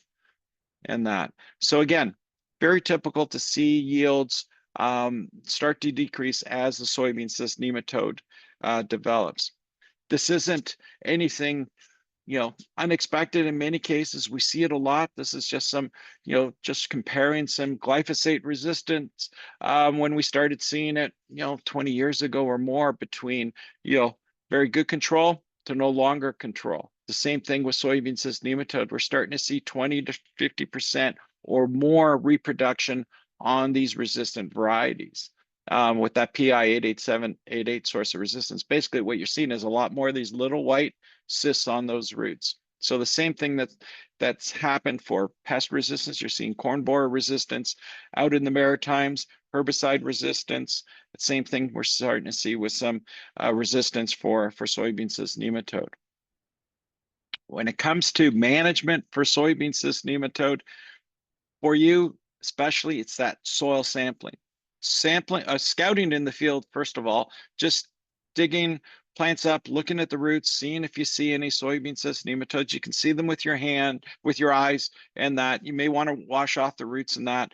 But again, collect soil samples just to know if you've got it.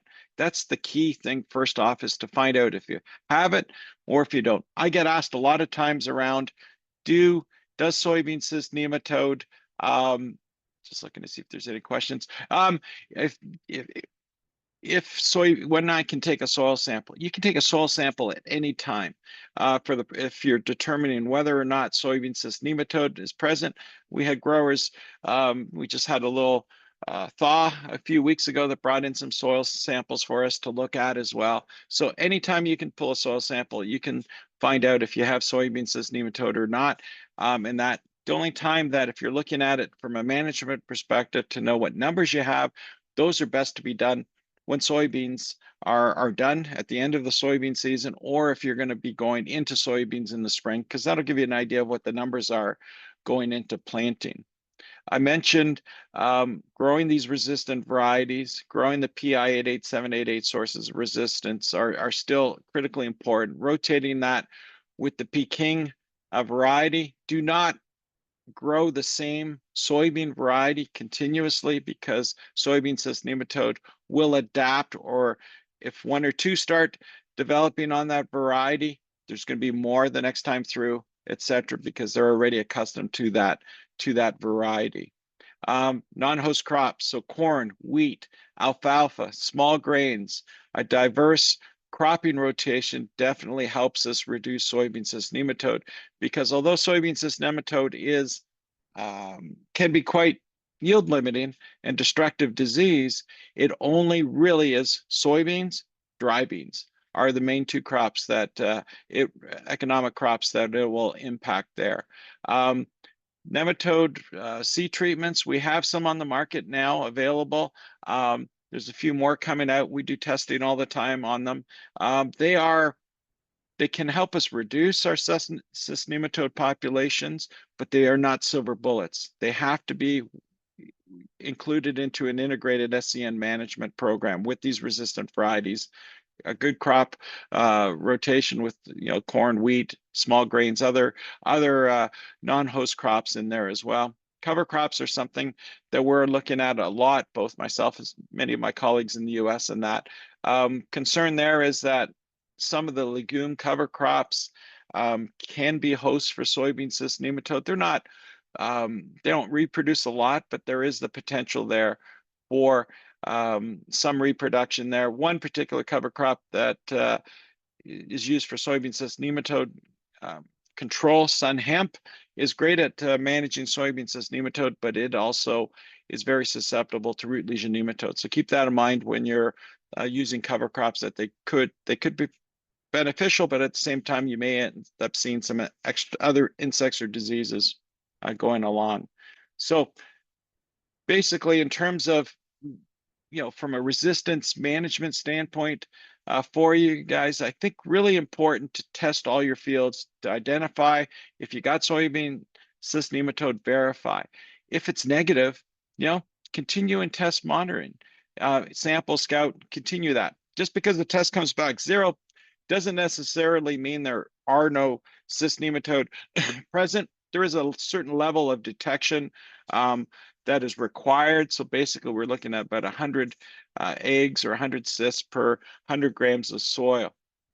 Also, when taking that soil sample, it can be quite easily, as when you're doing a fertility sample, a random fertility sample throughout the field, you can just split that sample. It works out really well. One sample, one goes off for fertility, the other goes for soybean cyst nematode. If it does come back positive, and depending on the numbers, then it becomes important to manage the soybean cyst nematode before it ends up causing yield issues, as well as I said, it doesn't go away. So you want to avoid it, because eventually it's going to end up managing you.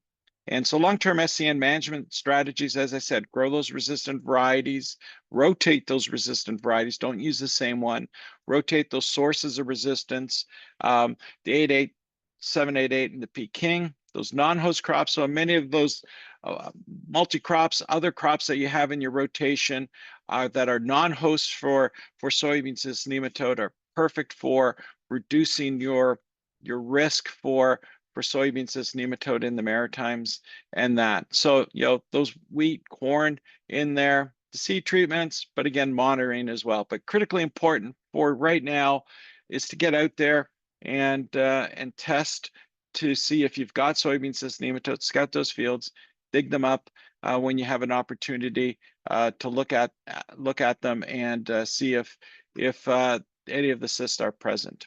So as I said, take the test, beat the pest is our model. Get in there, soil sample. You can contact myself. There's Chloe, Luke, and others at the Agrimart, Trio Agrimart, and others to talk about. There's also, I'm part of the SCN Coalition, so scncoalition.org website has a lot of information on soybean cyst nematode as well. In terms of cyst nematode, there is another disease, and Luke asked me to talk about sudden death syndrome as well. It's a fusarium. There's a lot of fusarium root rot pathogens, soil-borne pathogens out there that can affect soybeans. It's not uncommon to find 3, 4, 5, 6 different ones in there, including the fusarium in wheat that causes fusarium head blight, fusarium graminearum. It also infects soybean roots as well. But with sudden death syndrome and soybean cyst nematode, there's a close relationship, and we often will see them both together. Actually, I haven't seen a field that has sudden death syndrome that doesn't have soybean cyst nematode. And here you can see very typical of what we will see with SDS. We can see some varieties are more susceptible than others, but even in those resistant varieties, we can still see some SDS in there as well. And so very typical. This one, unlike soybean cyst nematode, we can see some more distinctive symptoms, particularly if you look at the leaves. You start seeing some yellow spots in between. We start seeing this interveinal chlorosis, so the yellowing between the veins. You have those green veins still there, then some necrosis. The leaves start to curl up, and eventually they'll fall off. And I'll show you some examples of that. But it also has a root rot phase, and this is being a fusarium, soil-borne pathogen. It gets in through the roots. And this is where soybean cyst nematode can play a factor here, in that the nematode itself may provide entry points because of that digging or burrowing into the roots can allow the fusarium fungus to get in. And very typical, sometimes what you will see at the base is a mold, a blue mold that will be associated, particularly after, say, a heavy rain. The other thing with sudden death syndrome, it's high fertility, high yielding fields. Some of our best fields are the ones that get it, and we see it prominent there. And again, since it does cause a root rot, if you dig up those plants, cut that root, and you'll often see this browning on the inside of the plant, the pith of the plant, the stem, and the root. Very typical of what we see with many of the different root rot diseases there as well. So later on in the season, you'll start seeing symptoms like this, where you see the individual plant leaves, but you also will see a lot of the leaves have fallen off. They've defoliated. That's very typical of SDS. And so the 3 different symptoms, foliar symptoms you'll see early on, could look like downy mildew. It could look like septoria. It could look like some other diseases that common occur on soybean leaves, these chlorotic yellow spots. Then you start noticing, more characteristic of sudden death syndrome, is they start to get more and more, they join up, and you start getting more of that yellowing, chlorosis between the veins. Now you start seeing some necrosis and eventually you're left with those green veins and more of that browning between the veins, and then you get that premature defoliation due to it. And so SCN, SDS go hand in hand in many cases. So keep that in mind. If you see any symptoms like this, talk to Luke, talk to Chloe and others there, and get that field tested. Have dig those plants up for sure. Look for those cysts. If you don't see them, come back in 2 weeks, because sometimes with the cycle, you may have been into a time where the nematodes were in between or so. And so always come back 2 or 3 weeks later and check those roots as well. So what is going on with the soybean plant due to SDS? Basically what we're seeing is that there can be, because we're impacting, the movement of nutrients, other things plugging up the plumbing of the plants. We can see flower abortion, poor pod set, fewer seeds per pod, smaller seed size. All of these things can have an impact on yield. And I mentioned Sundance syndrome really likes high fertility field, high yield potential fields there. And you can see here, again, the typical symptoms. Cool, moisture soils, particularly early on in the season, really drive this disease. And what you end up seeing with it is that, particularly later on in the season, in July, mid-August or so, when the rains come, we start seeing more and more SDS symptoms. You start seeing those typical above ground symptoms that we can see, that curling that comes about, and then that defoliation that we often will see.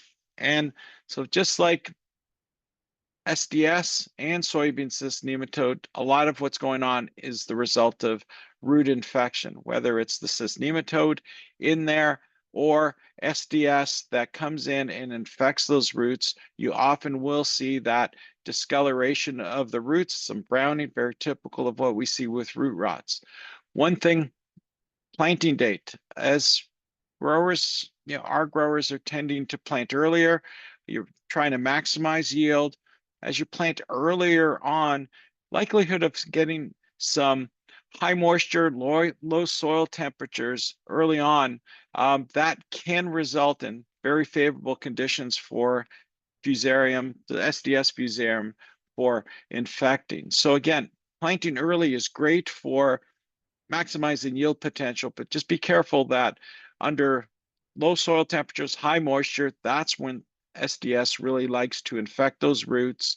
And in many cases, the colonization of those roots usually occurs within the first 2, 3, maybe 4 weeks. Very early on in the season, you only see the root rot phase. You don't see these foliar symptoms till much later. These foliar symptoms are actually the result of a toxin being produced in the roots by the fungus, which moves up the plant. That's why we often will see sudden death syndrome symptoms appearing, say, a week or less after a heavy rain event. I'll get calls from growers who will say, hey, suddenly I've got a 5-acre hole in my field. And it's not so much that, it's a hole, it's that the SDS has, under those soil conditions, the toxins moved up, it's been able to cause its damage quite quickly. And the result is you see the foliar symptoms, that defoliation. And then again, it can overwinter in the soil, plant residue, on soybean cyst nematode as well. Those visual symptoms that I showed can also look like brown stem rot. And brown stem rot has those characteristic interveinoclerosis, necrosis, etc. One way to distinguish between brown stem rot and SDS, 2 different fungal pathogens, is where you see the browning in the stems. So cut those stems and look, if you see that browning right in the middle, the pith, that is very typical of what we see with brown stem rot. If we go for Sundance syndrome, the pith stays white or green. Where you see the browning is between the outside of the stem and that pith. So in this area here, and this is where it plugs up the plumbing. It causes that wilting type symptoms and that. So very typical. Showed you where we see SDS or soybean cyst nematode in Ontario.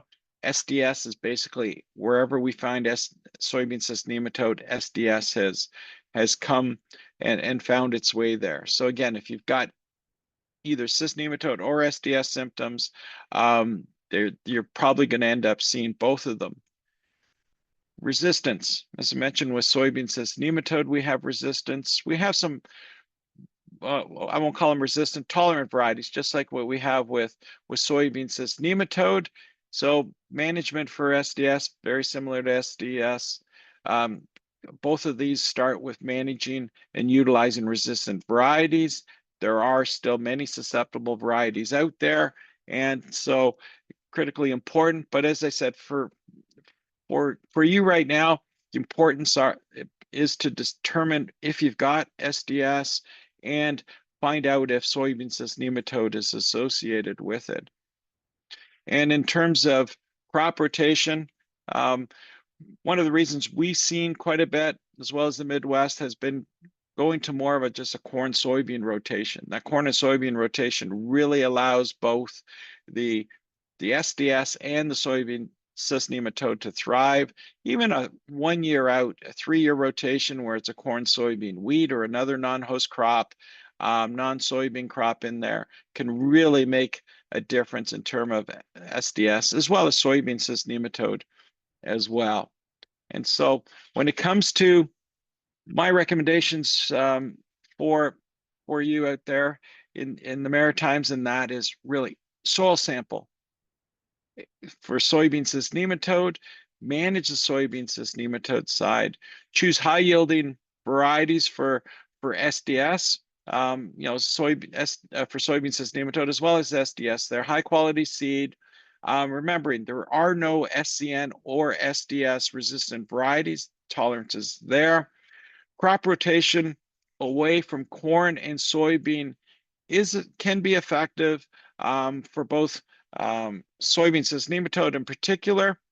For Sundance syndrome, it can be as well, but rotating corn and soybeans on its own isn't effective for SDS, because what we see now is that corn, the Sundance syndrome, the Fusarium fungus, can colonize or live on the roots in corn plants, on seed and cobs of the corn plant. So it's adapted to a corn soybean rotation, hence why we're seeing more SDS in the Southwest and Ontario, but really a lot more why we're seeing a lot more in the Midwest US, where that corn soybean rotation really favors soybean cyst nematode, but also Sundance syndrome as well.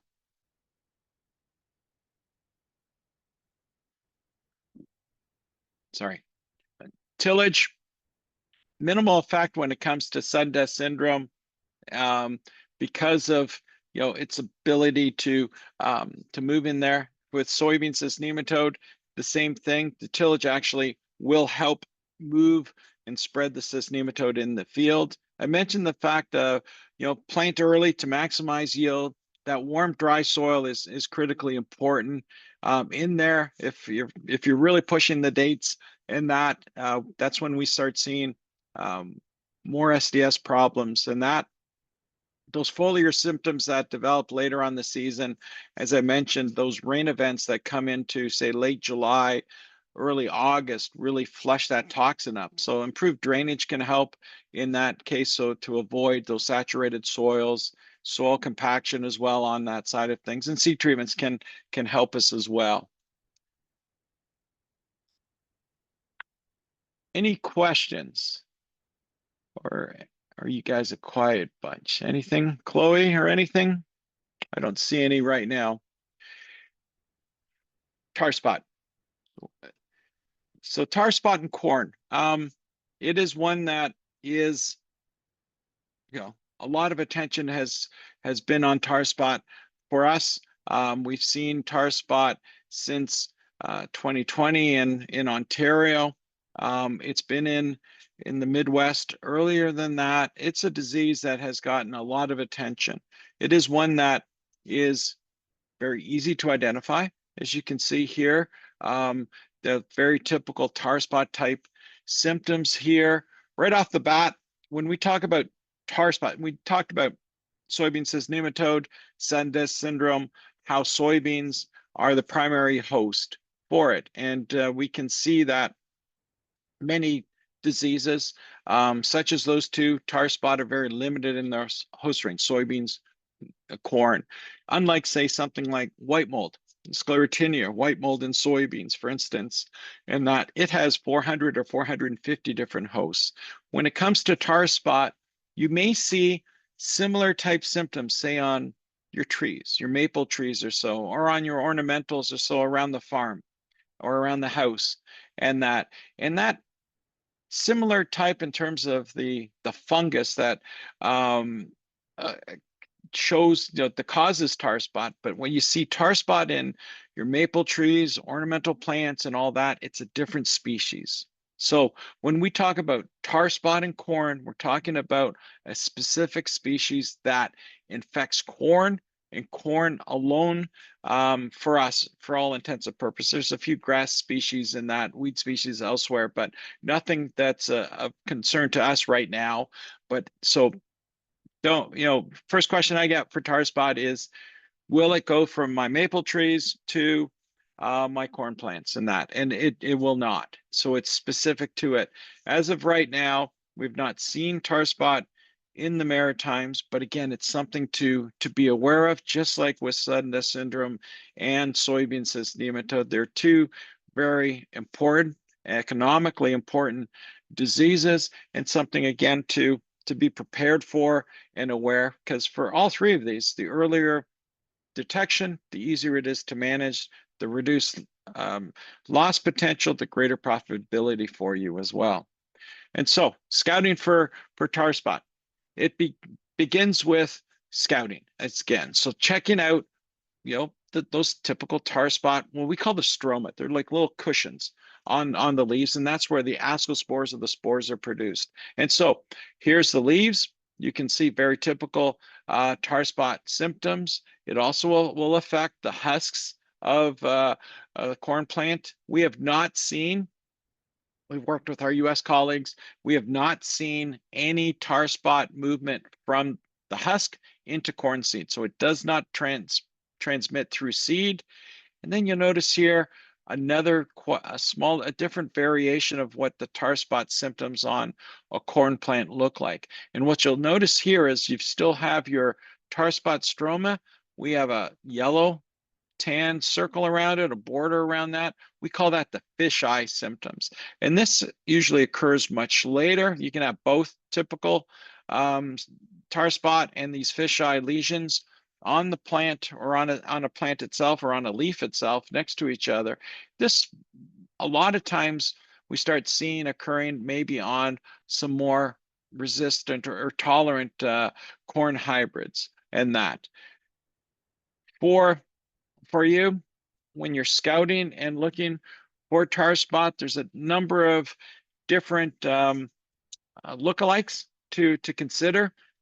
The big one, and with increased corn scouting for insects for us, as well as for you, looking out for whether it's corn borer, earworms, other insect pests, is to look at the plants themselves. Very typical. I get lots of videos, lots of pictures of insect poop, frass, pollen, aphids, and that on there. So critically important to remember, for whether it's insect frass or pollen or other insects and that they rub off. When it comes to tar spot, they do not rub off. So wet your finger, rub those areas, and what you'll find is if it's anything other than tar spot, they'll rub off. The tar spot will stay on there, and the tar spot will be on both sides of the leaves as well. Later on in the season, it's not untypical to not see a lot of what we see of the saprophytic fungi, black lesions, dots, areas on the plants. This is very typical when the plants die down, that these other saprophytic fungi, secondary fungi, come in and start breaking down that tissue quickly. Just the circle of life there. And again, these are always flat. They don't have that bump that we would see with tar spot. Two other diseases. I know, talking to Luke, northern corn leaf blight is one that you do have in the Maritimes. We see it in Quebec. We've seen more and more northern corn leaf blight the past few years in Ontario as well, as we start seeing new races come up. So as you're scouting for tar spot, or if you're scouting for northern corn leaf blight, again, you're targeting one disease, always see what else is going on here. And so on this leaf here, you can see very typical, that tar spot that we're seeing. Once you start seeing quite a bit of tar spot, just like what we saw with sudden death syndrome, once you start getting the disease going, you start seeing yellowing.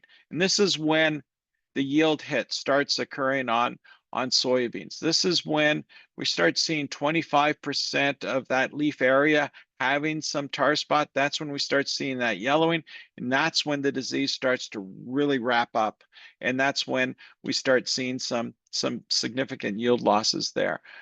This tar spot compared to a typical northern corn leaf blight lesion, you can see the smaller lesions. They start off with those water-soaked, elongated, cigar-shaped lesions, and then over time you start getting again some of that, that cigar shape, that tanning in the middle necrotic area. You will see some black within that. That's the mold, that's the fungus itself. But again, if you rub it off, those spores will come off, unlike tar spot, and they'll be flat, not have those raised bumps. Gray leaf spot is one that we see in the extreme southwest quite a bit. We will see some towards Ottawa Valley, southern south of Montreal, St. Lawrence there, again, where we've got good moisture.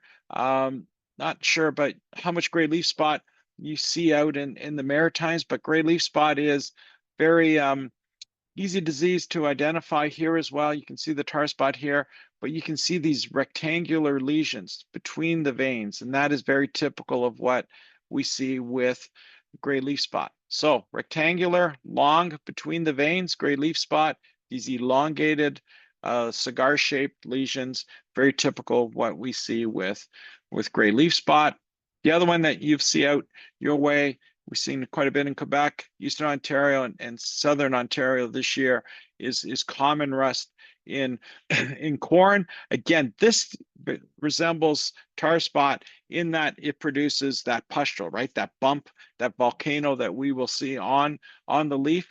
But unlike tar spot, which is, as I said, that stroma, that cushion that's on that leaf tissue, it does not have an opening. Whereas with common rust or southern rust that we see in down my way, you will see that there'll be an opening. It'll be like a volcano. There'll be a slit in that pustule, and that's where those spores are released. And it could be those orange to yellow spores that are released. You'll know pretty easily if you've got any rust in that field, because your hands, your feet, your pants will be covered in it. And that's very typical of the rust disease that affect corn.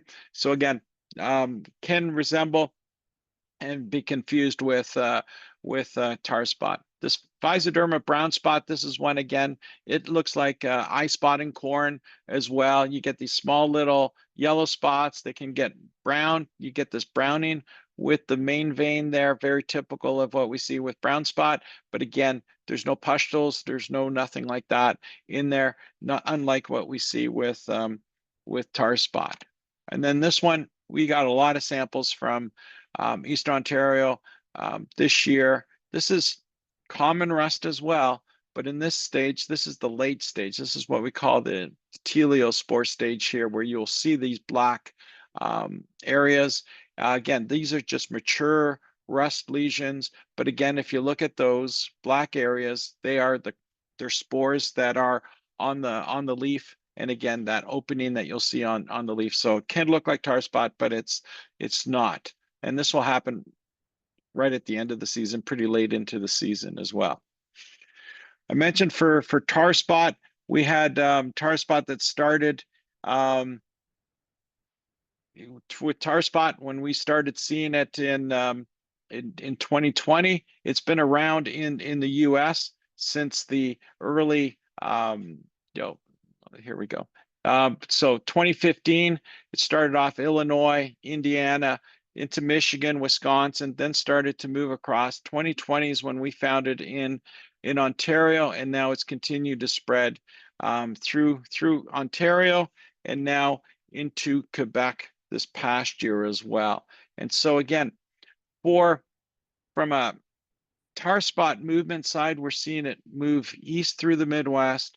We're starting to see it move west in the Midwest, east into Eastern Ontario, into New York, Pennsylvania, Quebec as well.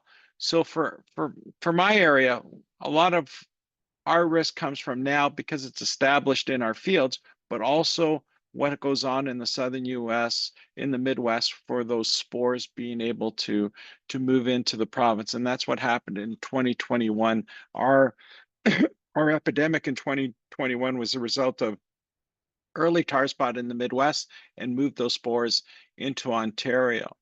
For Quebec, as well as the Maritimes, for Nova Scotia and New Brunswick, a lot of your risk will be along this eastern seaboard as well. We can still have those storms that come through the Midwest, Ohio Valley, into Ontario and across, sort of like what we're going to probably see over the next couple of days with this snowstorm that's already started coming into, may already be up into your area, but into the Northeast here, is that Pennsylvania, New York State, you're starting to see that southern part of Quebec getting more and more tar spot. As those storm fronts come in, they can pick up spores and drop them off into New Brunswick and into Nova Scotia PEI. So keep that in mind in terms of winter weather patterns and what's going on to the Northeast in the US, as well as what's happening into Quebec and Eastern Ontario and Ontario as well. Because again, those are areas that could move spores into your area. And as I said, just recently, we've added 3 more areas, counties in Eastern Ontario. So again, it's starting to be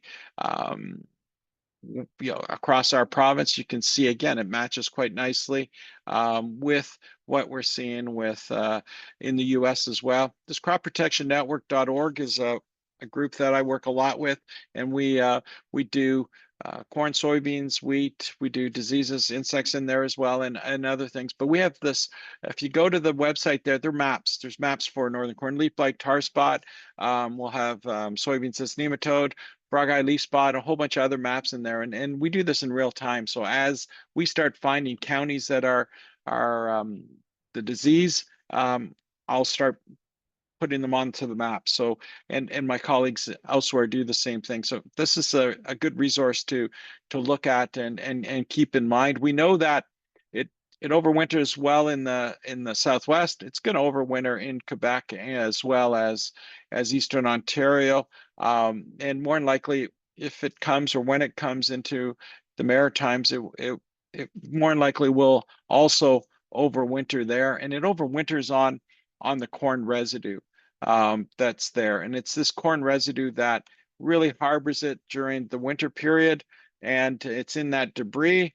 And then early on in the season, what happens is you get those spores going from that residue that's left in the field. Those spores will go and start to infect, particularly under, moderate cooler temperatures, extended wet periods, particular leaf wetness. You'll start seeing some infection down low on the leaves, and then it'll start working its way up, and then you'll get those cycles.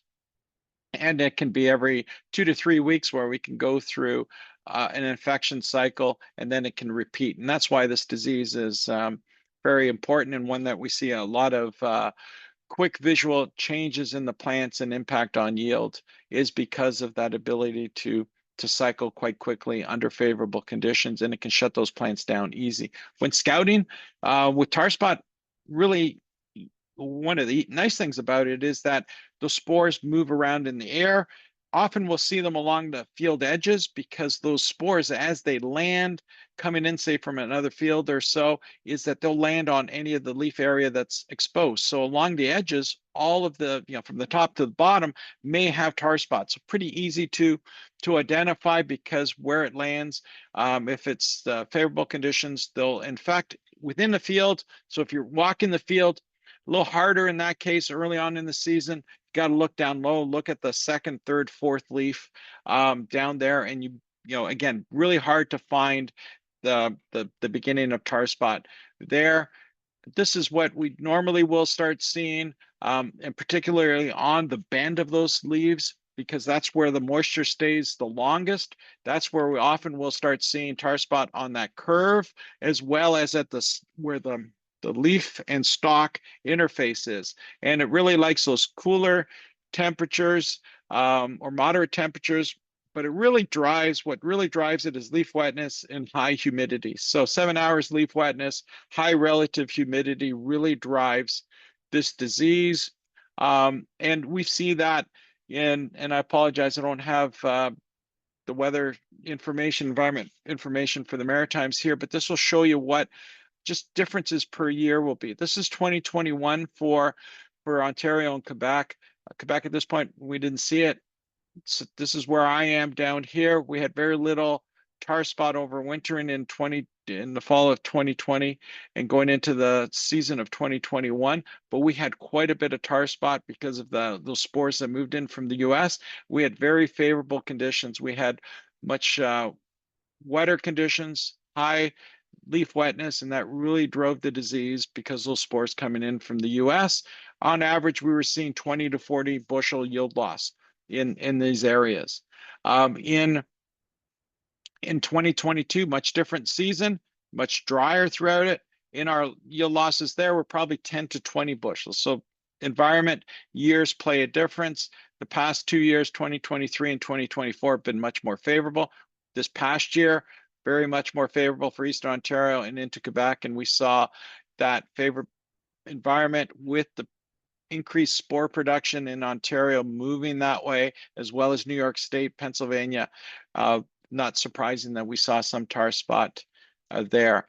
When it comes to our experience has been that first 2 weeks of July is when we've seen a tar spot there. That infection occurred 2 to 3 weeks earlier because it takes time to start to develop and build. One of the questions in the chat here in terms of, when you scout for soybean cyst nematode, fusarium, tar spot, what are the thresholds? So for soybean cyst nematode, my threshold is 1.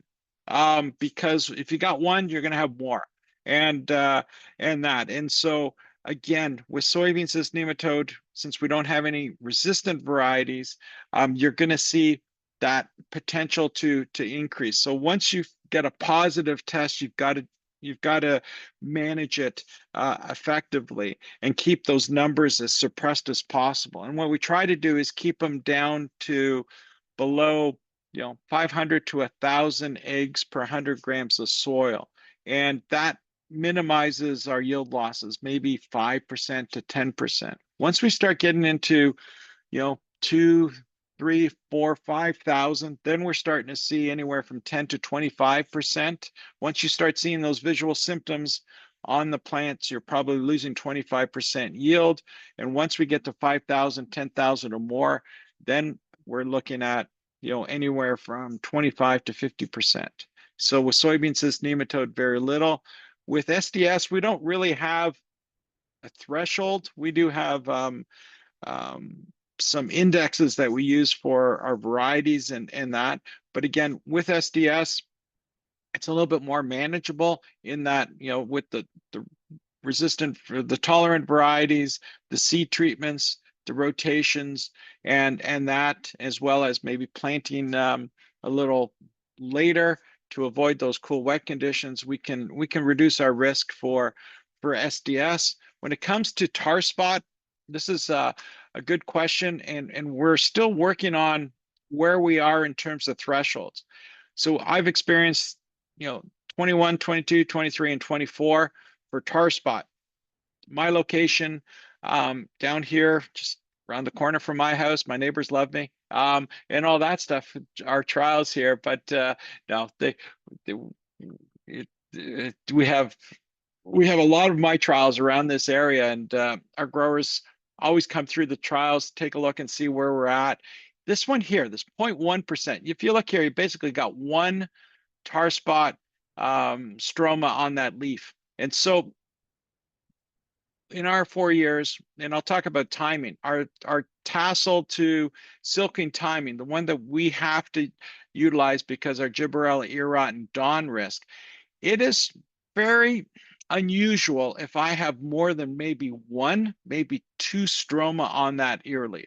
So that's how low our thresholds are basically, because again, we want to protect the whole plant, of course, but it's that ear leaf, the 2, 3 ears leaves above it, 2 to 3 ears below that really drive yield. Those are the leaves that drive or fill that grain up. So if we can protect that the longest, here's 2.5, 15. Once we start getting into this 15 to 25%, even with a late fungicide application and that, the snowball's already started at this point, and we're having a hard time slowing it down. So again, you want to get in early. Now, again, critically important for you guys is to be out there scouting for any of these diseases, because you're in a good position here because they haven't really established. But if you're on top of it, able to identify it, able to keep numbers down, then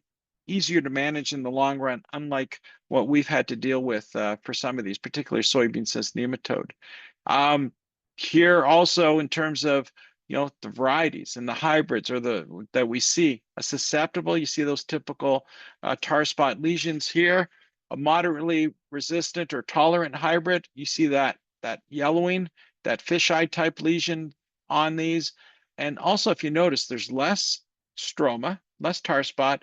They're smaller too, which means that you're reducing the number of spores being produced. So again, you're reducing the numbers, you're reducing the spores, you're reducing that potential for that cycling, right? And so we do a lot of hybrid testing that we've done, and so you can see, this is just from I test about 100 different hybrids a year, and you can see here some that are dead, others that are still very good. So we have a good mix, and you can see that these are from 3 dates, from mid-August to mid-September. So 1 month, and you can see from very little tar spot to quite a bit, 20, 25%. Remember, I said that 15 to 25%. Once it starts going up, it makes it really difficult to manage it. And you can see that the majority of our hybrids that we're growing are very susceptible, right? And there's some that are more tolerant. So again, we have some tolerant hybrids, but we have a lot of susceptible ones. But the really good thing about this is that these high yielding susceptible varieties still perform very well with a well-timed fungicide application. I'll show you that as well. And I think another question that we have in terms of dry leaves with tar spot are a good reservoir. For sure, that is where it is maintained, and that in terms of sanitation recommendations, removing, burying, getting rid of that residue, that can help suppress tar spot a little bit, but it won't eliminate it. Our work with our U.S. colleagues in the U.S. have shown that we can drop it maybe 5-10% risk, but it's not significant in that, because think about Fusarium head blight. Think of some of these other, for us, Gibberella ear rot and those diseases that are out there. There's lots of spores, right? Once they're established, they make their way around. So you can remove all the residue, you can burn it, you can do it. So, but there's spores that will still come in. So that's why it's critically important to think about, when we were in 2021, it was a new disease for fields. Now it's a regional disease. So even removing that residue, and that unless everybody does it, you still have the potential for those spores moving in. And then we also have that sink from the Midwest that moves those spores in. So just removing that residue will help us a bit. Same as crop rotation, again, because of that movement of those spores are not as practical of a disease management tool as we would see with other diseases, such as what we said with cyst nematode or SDS. This is a shot from my trials from this past year at my neighbor's field here, where we've got different plots, our hybrid testing, different fungicide trials here, different hybrid over here, and you can see a difference between this particular hybrid here is much more susceptible than this, but you can see we do a lot of work. This is just one of my locations that we're looking at. This was that year in 2021, going from August 31st to September 10th. And this is very typical of what we see with tar spot. And I remember I mentioned the fact that that curve goes up quite quickly. And so the top portion of these are susceptible. So in end of August, we still had tar spot in here for sure. But within that, less than 2 weeks, we went from, some green still to a lot of dying, senescing plants. That curve started to really go. that partial resistant hybrid here on August 31st, you know, it's still green, but again, you started seeing, especially the hot spots over here by some trees. This area would have had more leaf wetness. It was also the area where we found the tar spot in 2020. So this is where it overwintered, and we saw more tar spot over here. Now, you know, as we looked at that image just prior to that, this whole field has pretty uniform for tar spot here. But again, this is why tar spot is of such a concern and such an important one from a yield standpoint, because it can shut those plants down quite quickly. And once you shut them down, that's when you start losing that yield. And so in terms of looking at management, here's a susceptible tar spot, no fungicide, you know, that mid-September just shut down, right? Ears dropped, everything, all that. You can see that susceptible.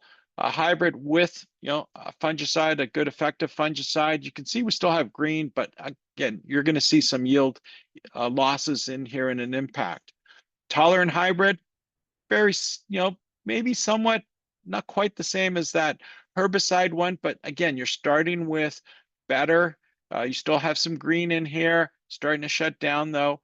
Tolerant hybrid with a fungicide, you can still see tar spot there, no doubt about it. But there is more life left in that. There's more potential for grain fill through that. And that's the main thing here, is that with tar spot, once we start getting into a lot of tar spot on that, it's hard to slow it down.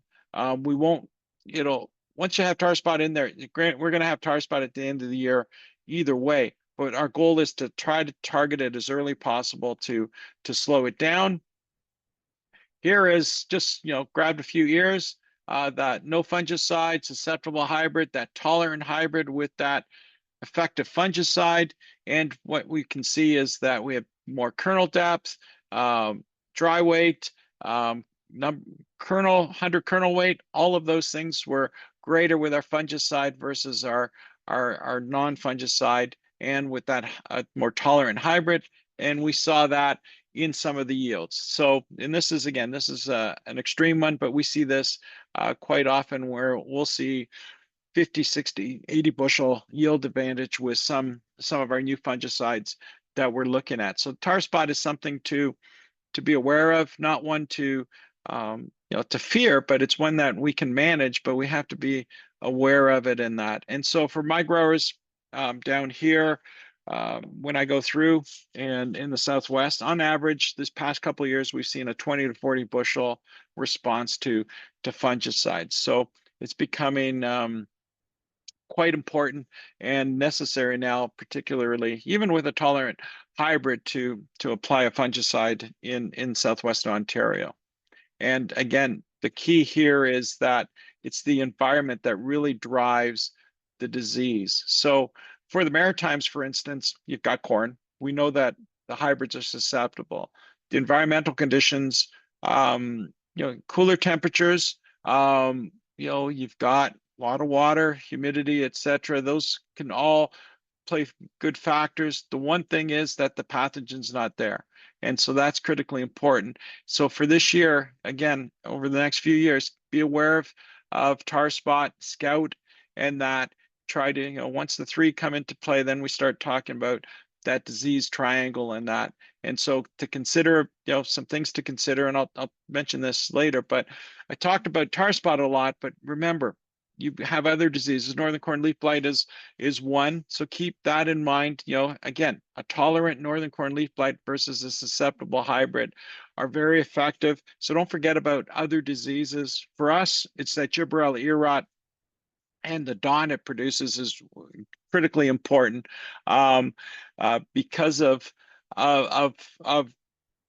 its importance. In 2018, we didn't move corn for a month because of our dawn levels in corn.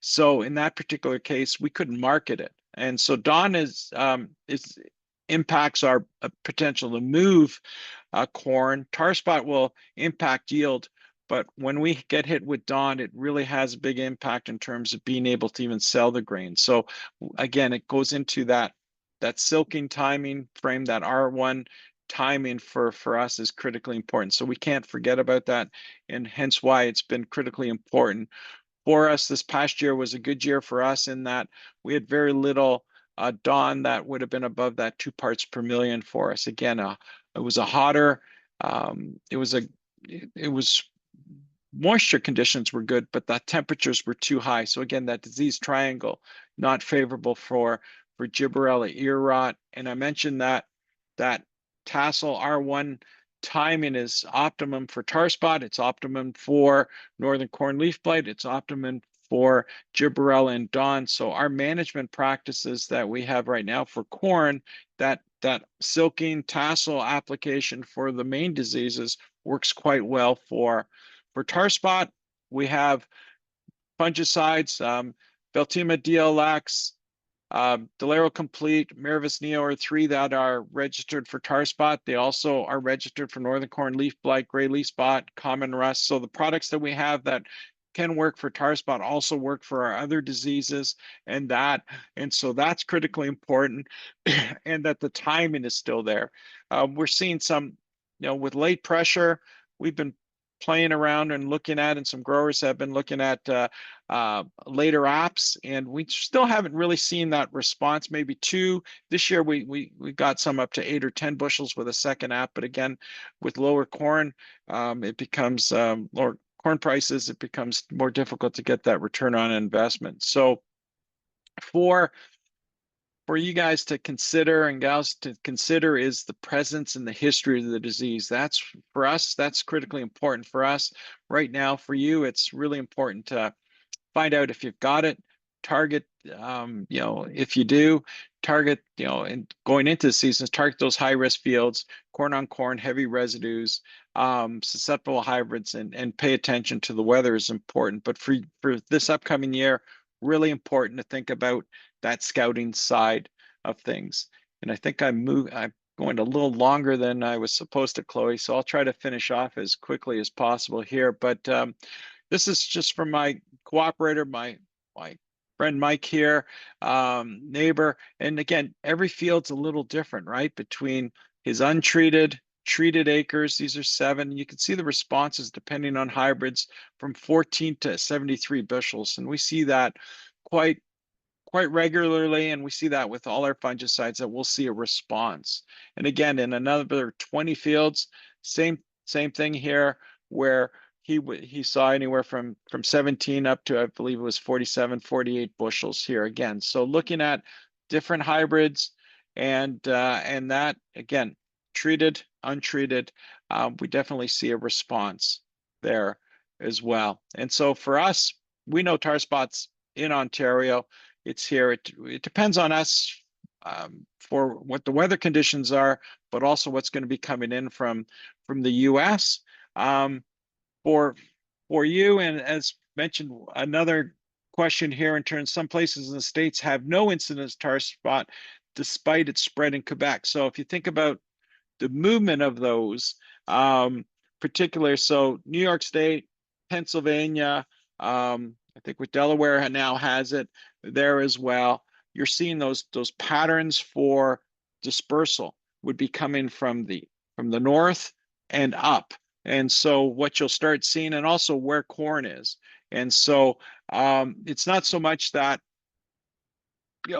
because Quebec's not going to be a main source of movement south. It'll be going across, and it may be coming into you as well. And so you got to look at corn acres as well and where they are. But as you see the progression, where there's like New York State, that part of Pennsylvania with heavy corn pressure, we're starting to see that spread into there. But again, it's critically important whether you have, whether we know tar spots there or not, is to scout it. And it will be very similar to what we see with white mold, fusarium head blight, northern corn leaf blight, this gibberella ear rot. Once they're established, they become a regional disease, and a lot of it will be based on what the weather conditions will be. And so, as I tell my growers, we need to be aware of tar spot, but not fear it, because we can manage it. But you need to assess their fields, scout their fields, of course. And I really, again, same as with cyst nematode SDS, get out there and scout your fields, know what's happening. And again, answering some of the questions that were in the chat here, that rotation, residue management, hybrid selection, that still plays a role in our tar spot management, but not as much of an impact as what we see with, say, that fungicide selection. Those prediction models, we have a model called Tar Spotter that's available that can help us in terms of assessing our tar spot risk, that timing, that silking, tassel application timing, can all help us with northern corn leaf blight, gibberella, and tar spot. And that down the road, of course, we are doing a lot of work on with Agriculture, Agri-Food Canada and Ottawa, as well as US groups to look, and the companies are looking at resistant sources there. So with all of these diseases, we can't manage the weather, but we can manage the crop. And so that's critically important to manage the crop in such a way that it reduces our risk for diseases.